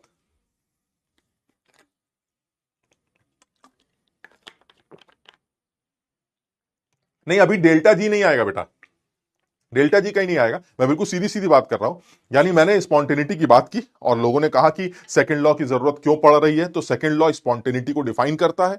सेकंड लॉ बताता है कि कोई चीज क्यों हो रही है। फर्स्ट लॉ ये बताता है कि हो तो रही है, अब हमने तो ये सोचा नहीं कि क्यों हो रही है, हो रही है। अब ऐसे में बताइए कि अगर चाय ठंडी होती, अब मैं एक सवाल पूछता हूं, सब लोग सोच के जवाब देना। अगर मैं ये टॉपिक ना भी करता तो क्या तुम इस सवाल का जवाब दे सकते थे? जितना भी तुमने पढ़ा है उस हिसाब से क्या तुम इस सवाल का जवाब दे सकते थे कि अगर ये चाय है, ये चाय, सर ये मग तो आपने ऐसा बनाया जैसे जेल जेल में मिलता है, समझ लो, जेल जेल वाला मग। तो बहरहाल ये जो चाय है, अगर तुम्हें मैं ये बता दूं कि ये टेम्परेचर जो है चाय का वो T1 और बाहर का टेम्परेचर T2, इस चाय का मास दे रखा है और इसकी स्पेसिफिक हीट कैपेसिटी दे रखी है, मान लीजिए S। क्या तुम ये बता सकते हो कि इस पूरे खेल में कितनी हीट निकली, चाय ने कितनी हीट निकाली होगी? क्या ये बता सकते हैं हम? जल्दी से बताओ। अगर मैं ये टॉपिक नहीं भी जानता तो क्या ये नहीं जानता मैं कि चाय हीट लूज करेगी? हाँ करेगी।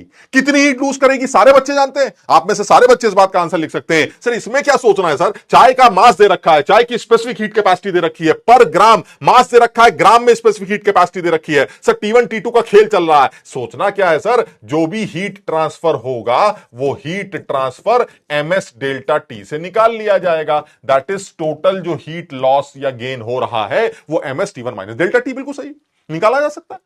तो फिर अब क्या कर रहे हैं सर? अब पढ़ क्या रहे हैं? पढ़ ये रहे हैं कि ऐसा हुआ क्यों।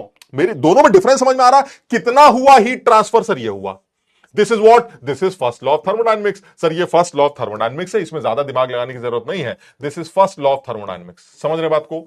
लेकिन सर ये बताइए कि ऐसा क्यों हुआ, क्यों हुआ, ये क्यों हुआ का रीजन जो है ये हमें सेकंड लॉ ऑफ थर्मोडायनेमिक्स देने जा रहा है। समझिए बात को। सब लोग इस बात को समझ पा रहे हैं? तो हम इस बात को ही एक्सप्लेन करने के लिए कोशिश कर रहे हैं। इसलिए ये इंपॉर्टेंट नहीं है मेरे लिए, या बड़ी बात नहीं है कि मैं ms डेल्टा T निकालकर हीट ट्रांसफर निकाल लेता हूं या ncp डेल्टा T करके हीट ट्रांसफर निकाल लेता हूं। अगर इसकी मोलर हीट कैपेसिटी दी जाती तो आपको चाय के मोल्स पता होने चाहिए। आप ncpdt या तो आप यहां से msdt का इस्तेमाल कर लीजिए या फिर CP T2 माइनस T1 का इस्तेमाल कर लीजिए, या T1 माइनस T2 जो भी कुछ है इसका इस्तेमाल कर लीजिए। आपको हीट का ट्रांसफर पता चल जाएगा। ये सब ये आ गया, इतनी हीट ट्रांसफर हो रही होगी। ठीक है, अब ये जो भी हीट का मैग्नीट्यूड है वो मैग्नीट्यूड यहां से कैलकुलेट किया जा सकता है।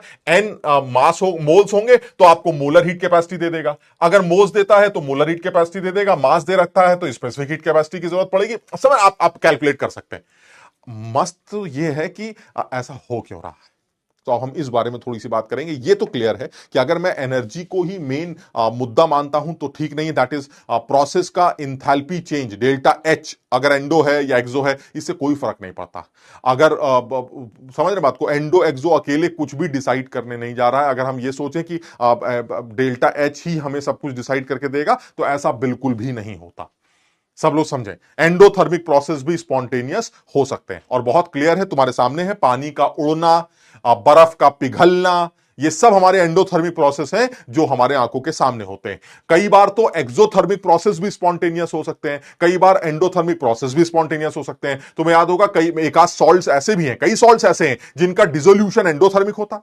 वो मेरे कहने से थोड़ा घुलते हैं। नमक का डिसोल्यूशन एंडोथर्मिक होता है। आप सोचिए, नमक को पानी में डालिए, मेरे कहने से घुलता है वो, नहीं घुलना मत घुलना, अरे वो घुलता है सर, घुलता है, मैं क्या करूं? अगर वो घुल रहा है, प्रोसेस एंडोथर्मिक है, तो कैसे घुल गया? मारिए सर उस आदमी को जिसकी इतनी पप्पियां ली आपने, मारिए उसको पकड़ के, बेकार की बदतमीजी कर रहे हैं, हो पॉसिबल ही नहीं है सर। एंडोथर्मिक प्रोसेस स्पॉन्टेनियस होना ही नहीं चाहिए। ये नमक कैसे घुल गया सर, ये पानी कैसे उड़ गया, ये बर्फ कैसे पिघल गई? ये सारे स्पॉन्टेनियस नॉन स्पॉन्टेनियस प्रोसेस होने चाहिए जो कि मेरी आंखों के सामने हो रहे हैं, सब हो रहा है। सर ये तो बड़ा गड़बड़ हो रहा है, बड़ा गड़बड़ हो रहा है, हमें बात समझ में नहीं आ रही है। इसका मतलब यह हुआ कि delta H is not the criteria, delta S system is not the criteria. So what is the criteria? ये क्यों हो रहा है सर? ये जो चाय हवा फेंक रही है, हीट फेंक रही है, ऐसा क्यों हो रहा है? तो यहां से डिसाइड होगा। अब यहां से जो क्राइटेरिया है वो फाइनल क्राइटेरिया निकल के आने वाला है, that is second law of thermodynamics, जिसको हमें सेकंड लॉ ऑफ थर्मोडायनेमिक्स का नाम देना चाहिए। और वो ये है, this is my second law. क्या कहता है ये? पहले मैं लिख रहा हूं, फिर तुम समझना इस बात को। आप पहले इसको लिख रहे हैं, फिर तुम समझना इस बात को।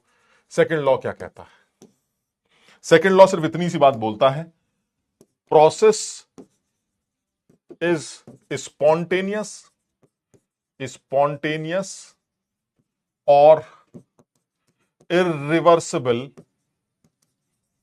Only when entropy change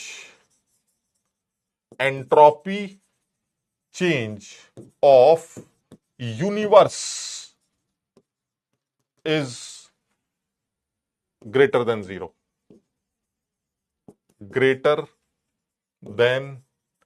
zero.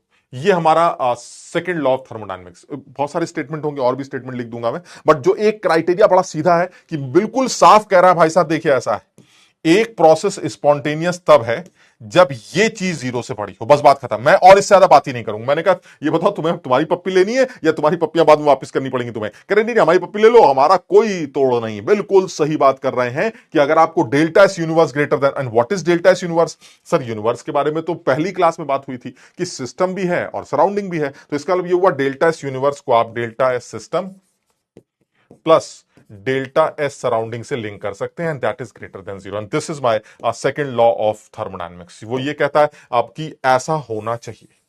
अब देखो ठीक है, अभी तो सिर्फ स्टेटमेंट है, सिर्फ स्टेटमेंट है, हम इसको समझेंगे कि भाई स्टेटमेंट का मतलब क्या है। लेकिन ऐसा लग रहा है जैसे इस स्टेटमेंट को लिखने के बाद अब लग रहा है कि वो बातें एक्सप्लेन कर पाएगा। बात समझ, चाय का ठंडा होना, पानी का पिघलना, उड़ना, वो जो भी कुछ बकवास है वो पता नहीं, अब ऐसा लग रहा है जैसे अब भाई तभी तो वो कह रहा है ना आप पप्पी ले लो, उसका मतलब कि वो एकदम क्लियर है कि भाई अब मैं मुझसे आप जो भी एक्सप्लेन करवाना चाहेंगे मैं एक्सप्लेन कर दूंगा, मुझे कोई टेंशन नहीं।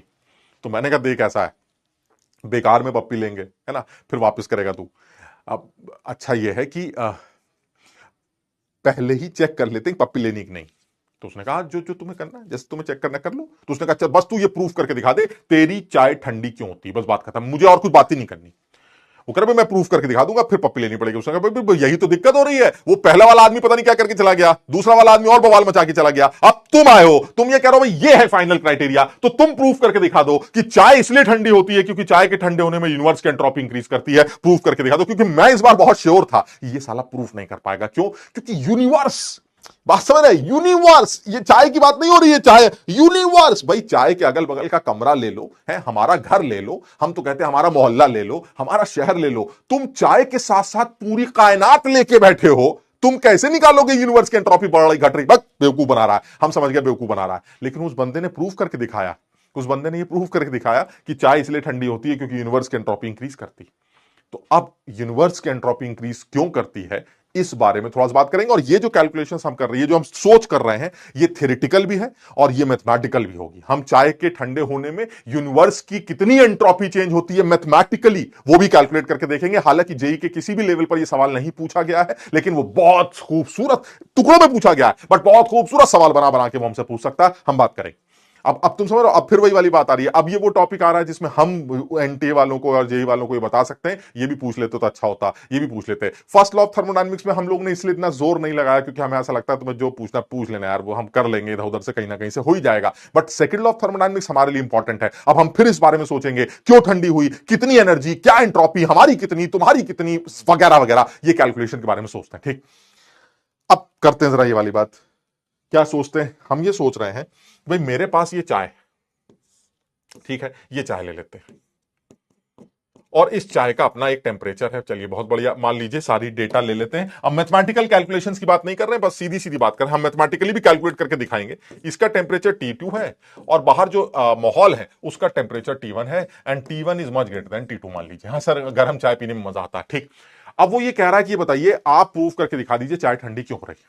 ठीक, अब जरा समझना तुम बात, सब लोग दिमाग लाना। मैथमेटिकल्स कोई एक्सप्रेशन नहीं, कोई ड्रामा नहीं, हम सिर्फ एंट्रोपी के एक समझ लो एक लिटरल मीनिंग की बात कर रहे हैं, that is degree of randomness. It is a measure of degree of randomness, यानी जितना रैंडमनेस आपका सिस्टम होगा, जितना रैंडम आपका सिस्टम होगा, आपकी रैंडमनेस एंट्रोपी उतनी ज्यादा होगी। सिर्फ इतनी सी बात हमारे दिमाग में। ठीक, तुम ये बताओ, चाय अगर मान लीजिए 100 डिग्री पर और बाहर का माहौल मान लीजिए 25 डिग्री, तो हम सब ये जानते हैं कि चाय ठंडी होती है और इस ठंडे होने में काफी टाइम लग जाता है ना। तो एक तरह से देखा जाए तो चाय ठंडी हो रही है, हो रही है, हो रही है, हो रही है, हो रही है, होती जा रही, होती जा रही, होती जा रही, ऐसे करके चाय ठंडी होती जा रही। ठीक, मुझे तो पता है चाय ठंडी हो रही, मुझे प्रूफ क्या करना है? मुझे प्रूफ ये करना है कि चाय ने अपनी हीट को सराउंडिंग को क्यों दिया। यही तो मतलब हुआ, सही सारी कहानी यही है कि भाई सराउंडिंग के पास हीट क्यों गई। तो अब देखो मैं प्रूफ करके दिखाऊंगा इस बात को। तुम ये बताओ, चाय जब ठंडी होती तो चाय अपने अंदर से हीट निकालती है। हाँ ठीक है सर, मानते हैं इस बात को, चाय अपने अंदर से हीट बाहर निकाल रही है। तो सिर्फ समझाने के लिए बोल रहा हूं, मान लीजिए चाय ने अपने अंदर से क्यों हीट निकाली। मैं किसी भी इंस्टेंट की बात कर रहा हूं, मतलब ऐसा नहीं कि मैंने सारी चाय ठंडी कर दी, तुम्हें सारी ठंडी करनी हो तुम सारी ठंडी कर दो। मैं तो सिर्फ तुम्हें समझाने की बोल रहा हूं, भाई चाय आई, चाय ने देखा रे भाई मैं तो 100 डिग्री, बाहर 25 डिग्री, लो थोड़ी सी हीट ले लो। ऐसे चाय एक सेकंड में तो ठंडी हो नहीं जाती, तो उसने किसी भी इंस्टेंट पर एक हीट बाहर फेंक दी। ये क्यों हीट फेंक दी? ठीक है, ये वो क्यों हीट है जो चाय से निकल के बाहर आ गई। ठीक, अच्छा अब इस क्यों हीट को कहां लाया आप? सर ये माहौल आ गया, माहौल के अंदर आ गई। अब मुझे ये बताइए, अगर चाय में से हीट बाहर निकलेगी तो चाय की रैंडमनेस तो कम होनी चाहिए ना। यानी अगर चाय हीट लूज करती है, इफ टी लूजेस हीट, तो that means the randomness decreases. बिल्कुल सही है, इसमें क्या सोचना है सर? अगर चाय हीट लूज करेगी तो रैंडमनेस डिक्रीज करेगी, हम इस बात को सारी दुनिया जानती है, रैंडमनेस डिक्रीज करेगी। बिल्कुल सही, क्लियर है। अच्छा दूसरी बात क्या है? दूसरी बात यह है कि अगर हीट सराउंडिंग के पास जाएगी तो सराउंडिंग की रैंडमनेस इंक्रीज करेगी, क्योंकि सराउंडिंग के अंदर अगर हीट आएगी तो वो सराउंडिंग की रैंडमनेस को बढ़ाने की कोशिश करेगी। यानी if this heat comes into the surrounding, then it will increase the randomness. Clear? बिल्कुल सही है सर, सराउंडिंग की जो एंट्रोपी है वो रैंडमनेस जो है वो बढ़ेगी। अब मुझे डाउट क्या हो रहा है? डाउट ये हो रहा है कि चाय जितनी हीट लूज कर रही है वही हीट चाय की एंट्रोपी गिरा रही है और वही हीट सराउंडिंग की एंट्रोपी बढ़ा रही है। यानी हो क्या रहा है कि चाय में से जो हीट आई उसने चाय की एंट्रोपी गिरा दी और सराउंडिंग की एंट्रोपी बढ़ा दी, और हीट कॉमन है। तो इसका मतलब तो यह हुआ कि जितनी एंट्रोपी चाय की कम हुई होगी उतनी एंट्रोपी सराउंडिंग की बढ़ गई होगी। तो नेट एंट्रोपी चेंज जो है वो तो जीरो आना चाहिए। भाई समझो मेरी बात को, चाय ने अपने अंदर से 5 जूल एनर्जी निकाली तो चाय की एंट्रोपी में 5 जूल के हिसाब से कमी आ जाएगी, और वो 5 जूल सराउंडिंग में गई तो सराउंडिंग की एंट्रोपी में 5 जूल की वजह से इंक्रीमेंट हो जाएगा। तो जितनी घटोतरी चाय की हो रही है उतनी बढ़ोतरी सराउंडिंग की एंट्रोपी में हो जाएगी। तो नेट एंट्रोपी चेंज होगा जीरो। सिस्टम प्लस सराउंडिंग का नेट एंट्रोपी चेंज क्या होना चाहिए? जीरो। मेरी बात समझ रहे हो कि नहीं? अब इसमें दिक्कत क्या है? कि ऐसा नहीं होता सर, क्योंकि आपको पता है कि नेट एंट्रोपी चेंज जीरो से बड़ा होना चाहिए, क्योंकि चाय अपनी आप ठंडी होती है और आपने बताया था कि प्रोसेस स्पॉन्टेनियस सिर्फ तब होते हैं जब delta S universe greater than zero होता है। आप प्रूव करके दिखाइए कि यूनिवर्स का ग्रेटर देन जीरो कैसे हुआ। तो देखो मैं प्रूव करता हूं, सब लोग बहुत ध्यान से देखेंगे और इस बात को समझने के लिए बहुत आसान सा एक एग्जाम्पल लूंगा। मैंने पहले भी बताया है, कुछ बच्चों को पता है, फिर भी मैं एक एग्जाम्पल लूंगा, मुझे बड़ा अच्छा लगता है एग्जाम्पल। एक कमरा ये जिस कमरे में मैं हूं, एक कमरा इसके बगल में सपोज, ठीक, ये एक ऐसा कमरा है जिसमें सारे लोग बहुत शांत बैठे, बिल्कुल एकदम पिन ड्रॉप साइलेंस, ठीक, बहुत सारे बच्चे शांत एकदम। एक बगल में कमरा है जिसमें सारे बच्चे जो हैं वो बिल्कुल शोर मचा रहे हैं, एक दूसरे को मार रहे हैं, कोई कोई बैग खींच के मार रहा है, कोई जो बॉटल खींच के मार रहा है, कोई चप्पल मार रहा है एक दूसरे को, समझ, वो सिस्टम बिल्कुल रैंडम सिस्टम है, बवाल मचा हुआ एकदम। और ये एक बगल का सिस्टम है जहां बिल्कुल शांत माहौल, चुपचाप बच्चा अपना पढ़ रहा है, चुपचाप शांत एकदम, ठीक। अच्छा, अब मैंने देखा कि बगल में बड़ा शोर हो रहा है, तो मैं बगल वाले रूम में गया और मैं बचते हुए, समझ, वहां तो चप्पल वप्पल मार रहे थे, तो मैं बेचारा बचता हुआ, मैंने दो बच्चों को पकड़ा जो बहुत उछल कूद कर रहे हैं, सारे बच्चे उछल कूद कर रहे हैं, तो मैंने आंख बंद करके दो बच्चों को पकड़ा और उनको इस कमरे के अंदर ढकेल दिया जहां सारे बच्चे चुपचाप पढ़ रहे, समझना, शांत एकदम। अब तुम जरा समझो हो क्या रहा है, हो ये रहा है कि एक कमरा जिसमें सारे लोग उछल कूद कर रहे हैं, उसमें से दो बच्चे निकले, वो एक ऐसे कमरे में गए जहां सारे लोग पढ़ रहे हैं। अब बताइए माहौल क्या है, सोचो जरा क्या हो रहा है। ये सोचो, जिस कमरे से तुम उनको निकाल के लाए हो दो बच्चों को, उस कमरे के उछल कूद में कितना अंतर पड़ेगा, सोच के बताओ। अंतर पड़ेगा या नहीं पड़ेगा, पहले ही बताओ। पड़ेगा सर, दो बच्चे कम हो जाएंगे, चार चप्पलें कम चलेंगी भाई, समझो बात को। सर चप्पल सारी मार रहे हैं मैं मानता हूं, लेकिन चार तो कम चलेंगी ना सर, तो चार चप्पलों का तो असर पड़ेगा ना। हाँ पड़ेगा, बिल्कुल सही, लेकिन अभी भी चप्पलबाजी चल रही सर, चार चप्पल कम चल रही। लेकिन जब वो दो बच्चे यहां आके चप्पलबाजी शुरू करेंगे, तब बताइए क्या माहौल बनेगा। वो दो बच्चे जब इस कमरे में आके एक दूसरे को चप्पल मारना शुरू करेंगे, सर इस क्लास में जो पढ़ाई वाला माहौल था वो बिल्कुल डिस्टर्ब हो जाएगा सर, यहां बवाल मचना स्टार्ट हो जाएगा। जरा समझना क्या कहना चाह रहे हैं। क्या यहां की रैंडमनेस बढ़ी? हाँ बढ़ी। क्या वहां की रैंडमनेस घट रही है? हाँ घट रही है सर, चार चप्पलें कम चलेंगी तो थोड़ा कम रैंडम हो जाएगा, बस और क्या होगा सर। लेकिन सर जितनी यहां बढ़ रही है ना, उतनी वहां घट नहीं रही है। आप समझिए, वहां घट रही है लेकिन सारे ही मचा रहे हैं सर। वहां दो बच्चे निकल जाएंगे, क्या फर्क पड़ने वाला है, लेकिन सर वो दो बच्चे यहां बवाल मचा देंगे। जरा समझो क्या कहना चाह रहे हैं सर। ये वो क्लासरूम है जहां बच्चे चप्पल मार रहे थे, समझिए बात को, ये वो क्लासरूम है जहां बच्चे चप्पल मार रहे थे। ये रैंडम क्लासरूम था, आप समझिए, दिस वॉज रैंडम क्लासरूम।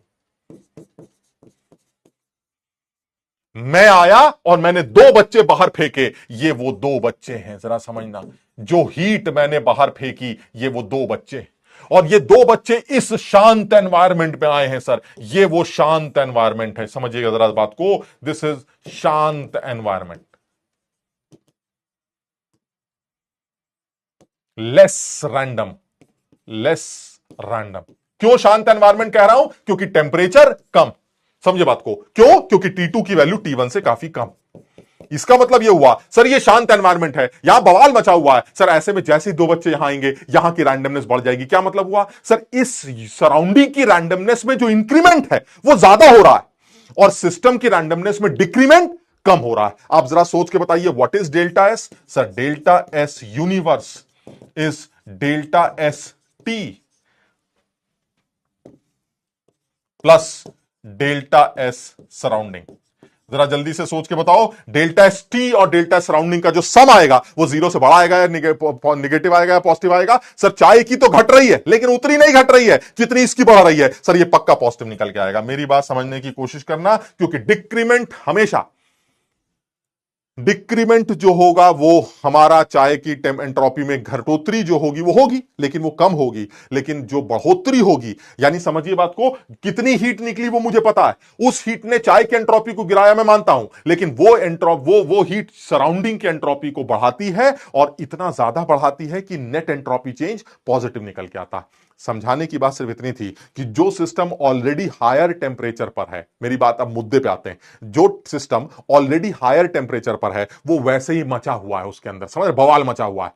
उसके रैंडमनेस में बच्चों को अंदर डालो या उसमें से बच्चे बाहर निकालो, उसकी रैंडमनेस में अंतर पड़ता है, इतना नहीं पड़ता जितने वो बच्चे उस एनवायरमेंट में घुसकर या उस एनवायरमेंट से निकलकर अंतर डालते हैं जब वो शांत एनवायरमेंट होता है जिसका टेम्परेचर कम होता है। समझिए बात को। यानी मैं ये बताना चाह रहा हूं कि सिस्टम या सराउंडिंग के एंट्रोपी कैलकुलेशन में सिर्फ दो बच्चे काम नहीं आते, उनके उनके टेम्परेचर भी काम आते हैं। यानी सिस्टम और सराउंडिंग के एंट्रोपी कैलकुलेशन में दो बच्चे, जिसको आप हीट कह रहे हैं, वो तो चाहिए ही चाहिए, साथ ही साथ यह भी पता होना चाहिए कि वो किस टेम्परेचर पर ये काम कर रहे हैं, क्योंकि हायर द टेम्परेचर जिसमें से वो बच्चे बाहर अंदर कर रहे हैं, वो एंट्रोपी में इतना चेंज नहीं ला पाएंगे जितना लोअर टेम्परेचर के अंदर वो बाहर करते हैं। समझो बात।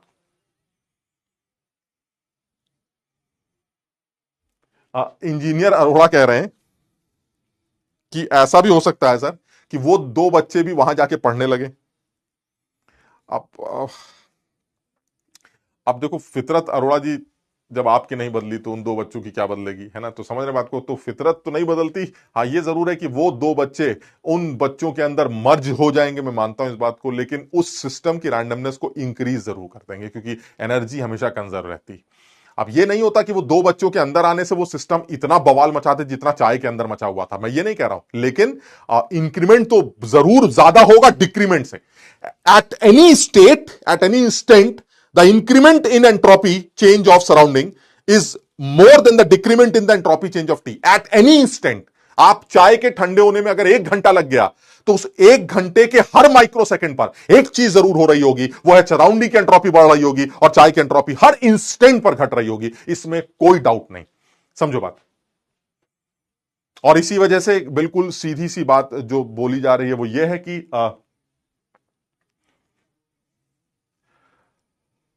हाँ, समझ में आ रही भाई।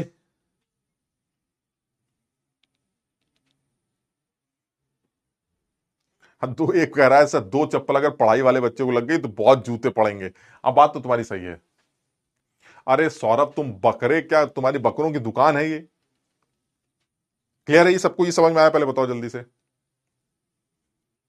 मतलब अभी कोई मैथमेटिकली कैलकुलेट कुछ नहीं किया हमने, हम बहुत थियोरेटिकल बात कर रहे हैं और इस थ्योरी से ये सामने लाना चाह रहे हैं ताकि एंट्रोपी कैलकुलेशन का एक फॉर्मूला जो मैं लिखूं वो तुम समझ पाओ कि ये फॉर्मूला है क्या। तो अब मैं सीधे सीधी बात कर रहा हूं, मैं धीरे धीरे कैलकुलेशन पे भी आता हूं, बट सीधी सीधी बात कर रहा हूं कि अगर मुझे कभी भी सिस्टम के एंट्रोपी चेंज कैलकुलेट करनी पड़े तो वो पक्का ये है कि वो सिर्फ हीट डिसाइड नहीं करेगी, वो उस सिस्टम का टेम्परेचर भी डिसाइड करेगा। और जब आप फाइनाइट चेंजेस की बात करते हैं तो इस डीएस का इंटीग्रेशन किया जाएगा और तब आप उस सिस्टम की एंट्रोपी चेंज कैलकुलेट करेंगे। एक चीज तो क्लियर है, एंट्रोपी चेंज जब भी आप करेंगे ये अज्यूम करके कि प्रोसेस आपका रिवर्सिबल, आप समझिए, यानी एक ऐसा प्रोसेस जो कि रिवर्सिबल प्रोसेस, यानी स्लो।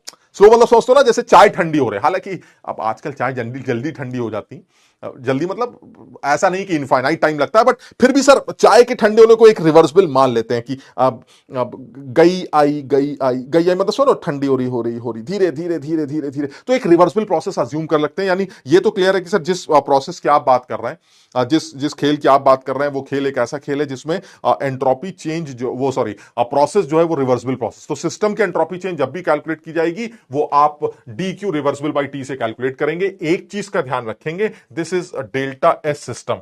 समझिए बात को, ये डेल्टा एस सिस्टम निकल के आएगा एंड दैट इज इंटीग्रेट करके d q reversible by T. तो एक चीज बहुत क्लियर है कि अगर ए से बी स्टेट की आप बात कर रहे हैं, आप यहां से यहां जा रहे हैं, अगर आप यहां से यहां जा रहे हैं, मान लीजिए कोई रिवर्सिबल पाथ फॉलो कर रहे हैं, तो एस ए यहां पर एंट्रोपी है, एस बी यहां पर एंट्रोपी है, तो जो भी आपका एंट्रोपी चेंज है वो पक्का D q reversible by T के इंटीग्रेशन से निकाला जाए।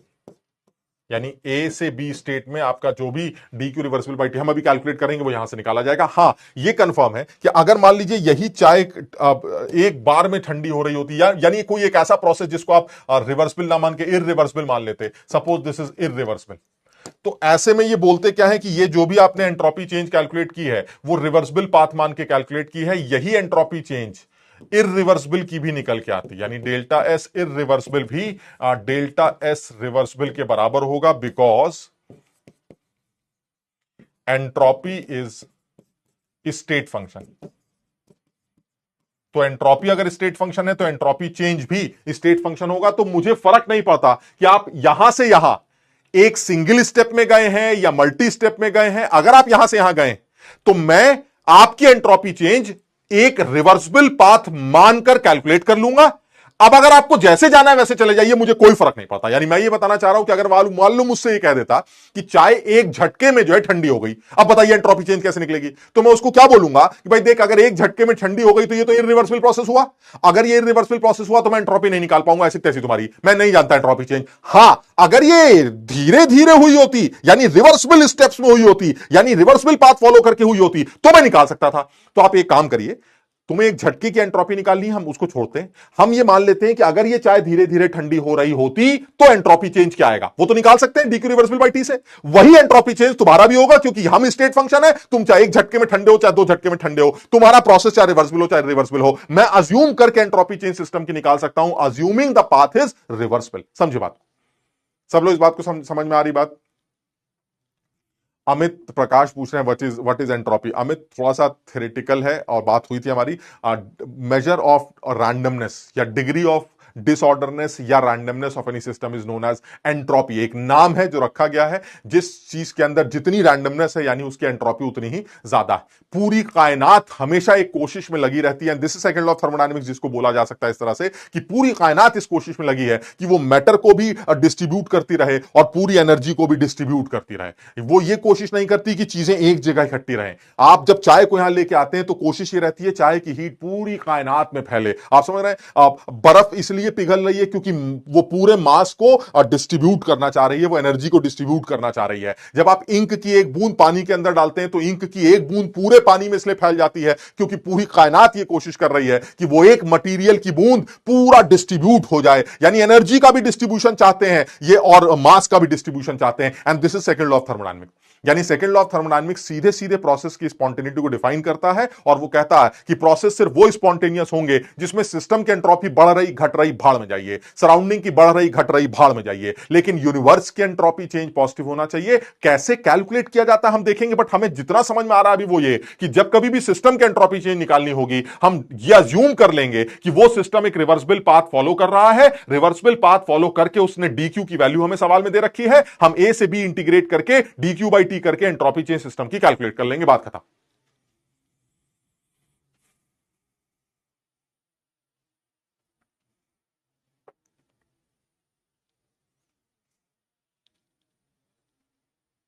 अब एक आदमी पूछ रहा सर उस आदमी की पप्पी ली गई थी।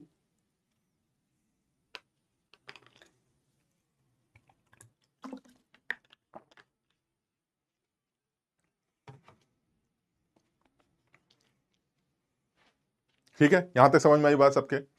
ठीक है, चलिए अब जरा एक स्टेप और आगे बढ़ते हैं। अगर मान लीजिए सराउंडिंग की एंट्रोपी कैलकुलेट करनी हो तो कैसे करेंगे? एंट्रोपी चेंज ऑफ सराउंडिंग बहुत आसान है।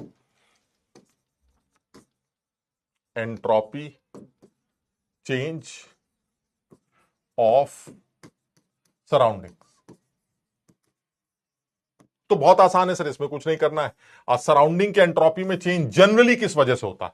तो सर सराउंडिंग के एंट्रोपी में चेंज जनरली हीट के आने जाने की वजह से होता है, क्योंकि जनरली सराउंडिंग का टेम्परेचर कांस्टेंट होता है। हालांकि हम जब सराउंडिंग का टेम्परेचर कांस्टेंट नहीं होगा तब भी सवाल करेंगे, क्योंकि फिर वही वाली बात है, पूछ तो वो कुछ भी सकता है, तो हम उस लेवल पर भी जानने की कोशिश करेंगे। बट सीधी सीधी बात कर रहे हैं सर, जनरली चाय ठंडी हो रही है तो ऐसा तो है नहीं सर चाय यहां ठंडी हो रही है और अमेरिका में गर्मी हो रही है, ऐसा कुछ नहीं होता सर। यहां चाय की हीट निकल रही है, अमेरिका वाले करेंगे भाई समझ में नहीं आ रहा यार, जो है वो इंडिया में एक जगह है, वहां पर जो है एक आदमी एक मोहल्ला है, उस मोहल्ले में एक कमरा है, उस कमरे में एक आदमी चाय बना रहा है, वो चाय ठंडी हो रही है और हमारे यहां गर्मी हो रही है, ऐसा नहीं होता। समझ रहे बात को? यानी एनवायरमेंट के टेम्परेचर पर चाय के ठंडे होने से कोई फर्क नहीं पड़ता। इसी तरह से अगर मान लीजिए आप किसी जहाज में बैठ के, किसी शिप में बैठ के समुद्र के अंदर सैर कर रहे हैं और आप मस्त कॉफी पी रहे हैं गरम गरम, और आपकी गलती से कॉफी जो है वो समुद्र के अंदर गिर जाती है, तो ऐसा नहीं होता कि समुद्र के लोग बोलने लगे अंदर वाले, भाई क्या हो रहा है, ये अंदर बड़ी गर्मी हो गई है, ऐसा नहीं होता। वो समुद्र के अंदर चाय का एक कप गिर जाएगा तो उससे कोई फर्क नहीं पड़ेगा। तो मैं ये बताना चाह रहा हूं कि मैं ऐसे केसेस की बात कर रहा हूं जिसमें सराउंडिंग के टेम्परेचर पर कोई असर नहीं पड़ रहा है। तो एक चीज क्लियर है, अगर सराउंडिंग का टेम्परेचर कांस्टेंट है, if the temperature of surrounding is constant, then entropy change will be decided by heat exchange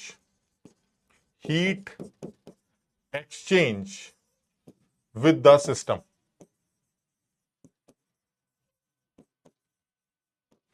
यानी एक चीज क्लियर है कि हीट का एक्सचेंज क्या हो रहा है वो, अब जैसे चाय ठंडी हो रही है तो होने दीजिए, लेकिन उसमें 1 घंटा लगा, उस पूरे 1 घंटे में कितनी हीट गई ये तो निकाल सकते हो। मेरी बात समझ रहे हो कि जैसे वो दो दो बच्चे करके उस कमरे में से बाहर निकलते जा रहे हैं तो वो टोटल कितने हीट बाहर आई, वही तो सराउंडिंग की एंट्रोपी चेंज करेगी। तो इसका मतलब हुआ एक चीज तो क्लियर है कि जब आप कभी भी सराउंडिंग की एंट्रोपी चेंज कैलकुलेट करेंगे, it is always minus Q system by temperature of surrounding. सब लोग समझने की कोशिश करेंगे, बहुत आसान सा ही फॉर्मूला है।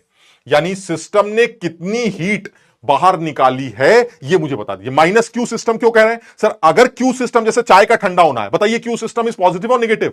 If chai is releasing heat, the Q system is positive or negative? Negative। याद है, सिस्टम हीट लूज करता है तो नेगेटिव होगा, तो वो क्यू सिस्टम नेगेटिव है, तुमने पहले ही नेगेटिव लगा दिया, तो अब डेल्टा सराउंडिंग पॉजिटिव आएगा, नेगेटिव आएगा? पॉजिटिव आएगा। और पॉजिटिव आना चाहिए कि नहीं आना चाहिए? सर आना चाहिए, क्योंकि चाहे तो हीट सराउंडिंग को दे रही है, तो सराउंडिंग की एंट्रोपी तो बढ़नी चाहिए ना। यानी मैं ये बताना चाह रहा हूं कि सिस्टम का एनर्जी कंटेंट पता कर लीजिए, जितना हीट का फ्लो है वो पता कर लीजिए, और उसको उठा के सीधे इस फॉर्मूले पुट करके अगर टेम्परेचर सराउंडिंग का कांस्टेंट हो तो यहां पुट कर दीजिए, बात खत्म करिए, झंझट खत्म, आप मस्त एंट्रोपी चेंज निकाल सकते हैं। क्लियर है? यानी अगर आपको, अब देखो अभी भी फॉर्मूला तो आ रहा है, धीरे धीरे करके फॉर्मूला पहुंच रहे हैं, लेकिन जितनी बात समझ में आ रही है वो यही है कि एंट्रोपी चेंज जो है वो एंट्रोपी चेंज कैलकुलेट कैसे किया जा रहा है। तो थोड़ा थोड़ा रफ रफ आइडिया आ रहा है कि सिस्टम के एंट्रोपी चेंज निकालनी है तो D q reversible by T का इंटीग्रेशन कर देंगे। अगर जो डी क्यू है उसमें टेम्परेचर का टर्म है तो ठीक है, नहीं तो इंटीग्रेशन के बाहर आ जाएगा, वो सब तुम समझो, बात को हम करके देखेंगे। और सराउंडिंग की जब भी एंट्रोपी चेंज कैलकुलेट करनी होगी तो सराउंडिंग के लिए और सराउंडिंग से पूछ लेंगे भाई तूने क्या सिस्टम से लिया है या तूने सिस्टम को क्या दिया है। अगर उसने सिस्टम से कुछ लिया है तो सराउंडिंग की एंट्रोपी बढ़ जाएगी, और अगर उसने सिस्टम को कुछ दिया है तो सराउंडिंग एंट्रोपी गिर जाएगी। सराउंडिंग का टेम्परेचर कांस्टेंट, और ये जो अभी हम काम करने जा रहे हैं या जो फॉर्मूला लिखने जा रहे हैं, ये हर उस सिस्टम के लिए एप्लीकेबल होगा जिसमें सराउंडिंग का टेम्परेचर कांस्टेंट है लेकिन सिस्टम का टेम्परेचर लगातार वेरी कर रहा है। जब चाय या लोहे का एक गर्म टुकड़ा किसी तालाब के अंदर गिरता है तो वो छुन करके ठंडा हो जाता है, यानी टेम्परेचर चेंज लोहे के टुकड़े का होता है। लेकिन ऐसा नहीं होता कि उस तालाब में जो भैंसें लौट रही हैं वो बाहर निकल के खड़ी हो जाती हैं कि भाई ये क्या अंदर तुमने गिरा दिया, टेम्परेचर बढ़ गया, हमें गर्मी लग रही है। ऐसा नहीं होता। आप समझ रहे मेरी बात को क्या कह रहे हैं? यानी अगर लोहे का टुकड़ा किसी तालाब में गिर गया तो वो लोहे का टुकड़ा टेम्परेचर ठंडा करके तालाब के बराबर हो सकता है, लेकिन तालाब गर्म नहीं हो जाता। यानी आप इस तरह का फॉर्मूला जो हम डिराइव करेंगे ये उन तमाम केसेस में अप्लाई कर सकते हैं जहां पर सराउंडिंग का टेम्परेचर तो कांस्टेंट रहेगा लेकिन सिस्टम का टेम्परेचर चेंज करेगा। समझिए बात, समझ पाए बात को? हमने अभी कोई फॉर्मूला नहीं लिखा, मैं बता रहा हूं कि जो हम करेंगे वो वाला फॉर्मूला होगा जिसमें तमाम केसेस बनाए जा सकते हैं।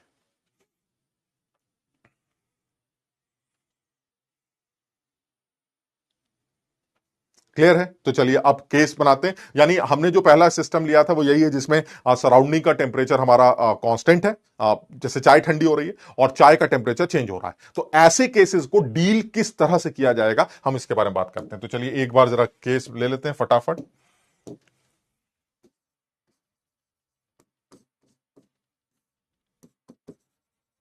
Temperature of system is variable, मतलब वो चेंज हो रहा है, but temperature of surrounding is constant. ये पहला केस ले लेते हैं। यानी सिस्टम का टेम्परेचर तो कर रहा है चेंज लेकिन सराउंडिंग के टेम्परेचर पर कोई भी असर देखने को नहीं मिल रहा है। अगर ऐसा कोई केस होगा तो आप एंट्रोपी चेंज सिस्टम की, सराउंडिंग की, यूनिवर्स की कैसे निकालें?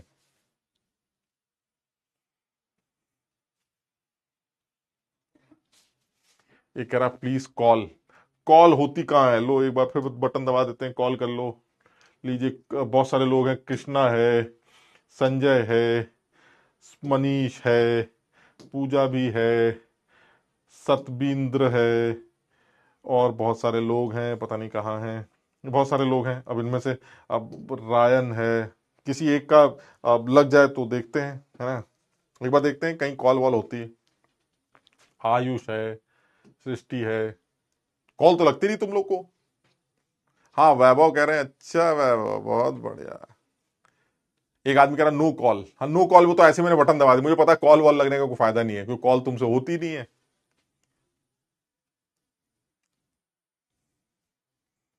भाई, किसी ने उठाया भाई, कहां से पता चलता है।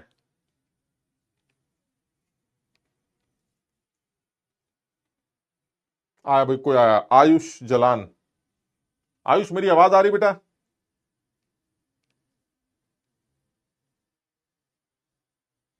आयुष थोड़ा बोलो। चले गए आयुष, आयुष नहीं रहे।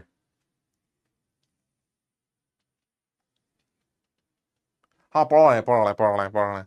बस एक एक सेकंड, बस एक सेकंड। आयुष फिर से आ गया, एक बार आयुष की शक्ल फिर से देख लें। आयुष थोड़ा सा बोलो बेटा।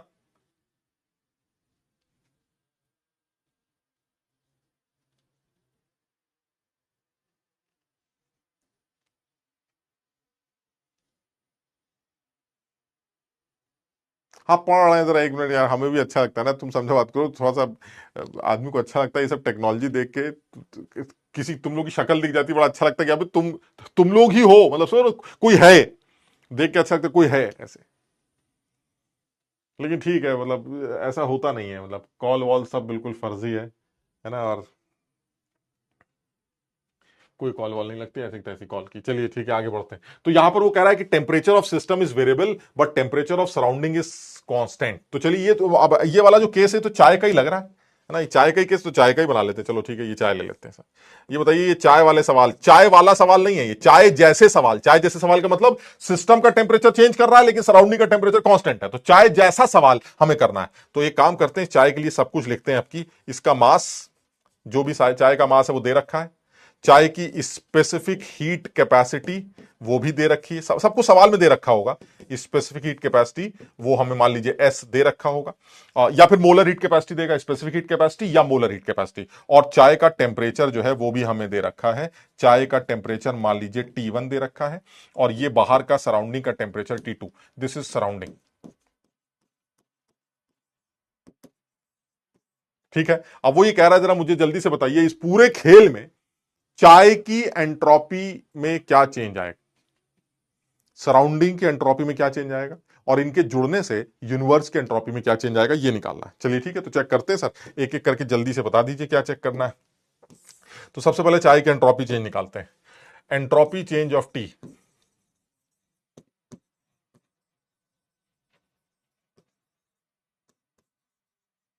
टी मतलब हमारा जो सिस्टम है ना, जिसका टेम्परेचर वेरिएबल है, हम उसकी बात कर रहे हैं। तो एंट्रोपी चेंज ऑफ टी कैसे निकालेंगे सर, वो बात हो चुकी है। डीएस इज इक्वल टू, जब भी आप सिस्टम के एंट्रोपी चेंज निकालते हैं तो dS is equal to d q reversible by T. और मैं ये अज्यूम कर रहा हूं कि चाय का ठंडा होना एक इनफाइनाइट स्टेप प्रोसेस है, कि ऐसा नहीं होता, लेकिन फिर भी सर धीरे धीरे ठंडी हो रही है, तो मान लेते हैं सर एक रिवर्सिबल प्रोसेस है, और इस रिवर्सिबल प्रोसेस में D q reversible by T की इक्वेशन यूज कर सकते हैं। And what is D Q? तो अब सबसे पहले ये बताओ, क्या चाय का टेम्परेचर कांस्टेंट है या वेरिएबल? सर चाय का टेम्परेचर वेरिएबल, तो इसका मतलब ये हुआ ये टेम्परेचर वेरिएबल साइन के अंदर ही रहेगा, इंटीग्रेशन साइन के अंदर रहेगा। और डीक्यू जो होगा वो डीक्यू होगा किसी भी इंस्टेंट पर चाय ने अगर अपने अंदर से डीटी हीट बाहर निकाली, ये तो इसी तरह से इंटीग्रेट करते हैं, यानी चाय ने अपने अंदर से जिस इंस्टेंट पर डीक्यू हीट बाहर निकाली वो डीक्यू होगी एमएसडीटी, यानी चाय के टेम्परेचर में जरा सी कमी आएगी। तो जो जो जो जो हीट वो बाहर निकाल रहा है, मैग्नीट्यूड की बात कर रहे हैं, जो हीट वो बाहर निकाल रहा है वो एमएसडीटी। तो अगर ये एमएसडीटी है और टेम्परेचर इसका कांस्टेंट नहीं है, तो ऐसे में सर ये इंटीग्रेशन साइन के अंदर रहेगा और चाय ठंडी होकर T1 से T2 पहुंच जाएगी। और दुनिया जानती है सर, ये MS l n T2 by T1 से इसका आंसर निकाला जाएगा। वैल्यू निगेटिव आनी चाहिए, क्यों? क्योंकि सर चाय की एंट्रोपी गिरेगी, और तुम सब देखोगे ये वैल्यू निगेटिव ही आएगी, क्योंकि T2 की वैल्यू T1 से छोटी। समझो बात।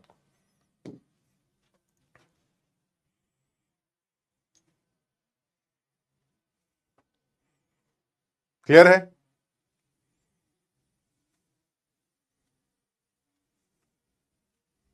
समझ में आया ये?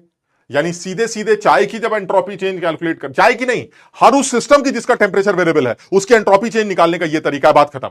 अगर मैं आपसे कहूं कि लोहे के टुकड़े को तालाब में डालेंगे, बताइए लोहे के टुकड़े की एंट्रोपी चेंज कैसे निकालेंगे? Ms l n T2 by T1। What is m? M is the mass of लोहे का टुकड़ा, s is the specific heat of लोहे का टुकड़ा, T1 T2 is the temperature. Clear है? यानी जिस टेम्परेचर से आप जिस टेम्परेचर पर जा रहे हैं वो यहां पुट करके एंट्रोपी चेंज कैलकुलेट कर लेंगे। समझ में आइए? हाँ छुट्टी दे रहे बेटा, एक सेकंड रुक जाओ बस। अब मुझे सराउंडिंग की एंट्रोपी चेंज और बता दो जल्दी से, सराउंडिंग की एंट्रोपी चेंज कैसे निकालेंगे। तो अगर सराउंडिंग की एंट्रोपी चेंज निकालनी है तो वो और बता देते हैं। तो सराउंडिंग की एंट्रोपी चेंज अगर निकालना चाहते हैं तो कैसे निकलेगी सर, क्योंकि सराउंडिंग का टेम्परेचर कांस्टेंट है तो उसके लिए तो एक ही फॉर्मूला है, minus Q system by T. अब क्योंकि चाय हीट बाहर निकाल रही है तो सर पक्का है कि सराउंडिंग की एंट्रोपी बढ़ेगी, तो मैं तो डायरेक्ट लिख सकता हूं दिस इज एम एस, जरा सब लोग समझने की कोशिश करना, एम एस, बल्कि और सही से लिखते हैं m s T2 minus T1 divided by temperature of surrounding with minus sign. सब लोग इसको समझने की कोशिश करें कि क्या ये बात समझ में आई। यानी ये सराउंडिंग की एंट्रोपी चेंज है, और खुद देख लो ये पॉजिटिव ही आनी चाहिए। क्यों पॉजिटिव आनी चाहिए, क्योंकि सर T2 छोटा है, T1 बड़ा, तो ये नेगेटिव हो गया, बाहर माइनस लगा दिया तो ये पॉजिटिव हो गया, और सराउंडिंग की एंट्रोपी तो वैसे भी पॉजिटिव आनी चाहिए, and this is the temperature of surrounding. क्यों ये किया, क्योंकि सर इस बार जो टेम्परेचर है ना वो कांस्टेंट है, तो अगर वो कांस्टेंट है तो इंटीग्रेशन साइन के बाहर आ जाएगा। तो जो एमएस डीटी हीट हमने सराउंडिंग को दी, उसने सराउंडिंग की एंट्रोपी चेंज सिर्फ इंटीग्रेट करके बढ़ा दी, टेम्परेचर जो था वो तो बाहर ही आएगा। इसका मतलब ये हुआ सर बहुत आसानी से ये एंट्रोपी चेंज आएगा। और अगर आप नेट एंट्रोपी चेंज निकालना चाहते हैं तो net entropy change of universe this will be equal to ms ln T2 by T1 जो कि निगेटिव आ रहा था, plus minus ms T2 minus T1 divided by T2। ये आप आसानी से नेट एंट्रोपी चेंज यूनिवर्स की कैलकुलेट कर सकते हैं।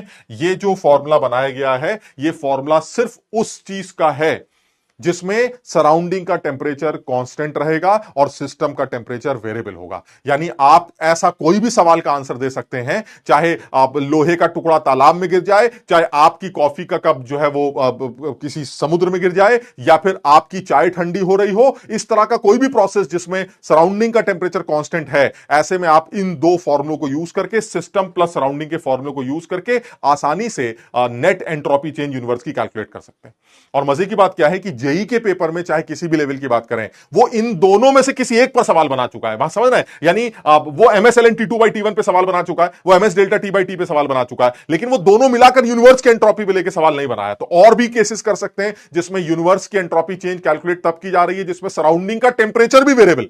तो हम वो केसेस भी जो है कल की क्लास में उठा लेंगे ताकि एंट्रोपी चेंज के सारे केसेस डिस्कस हो जाए। फिर आइडियल गैसेस के केस में एंट्रोपी चेंज अलग अलग प्रोसेस में, आइसोथर्मल, एडियाबेटिक, रिवर्सिबल, इरिवर्सिबल, उनको भी कल निपटाने की कोशिश करते हैं। तो आज इतना ही करते हैं, अगली क्लास में फिर मुलाकात करते हैं। तो तुम लोग इसको सही से एक बार रिवाइज कर लोगे, रिवाइज करने के बाद जो है कल की क्लास में एक बार दोबारा आओ, ठीक है ना। तो चलिए आज इतना ही करते हैं। Thank you so much.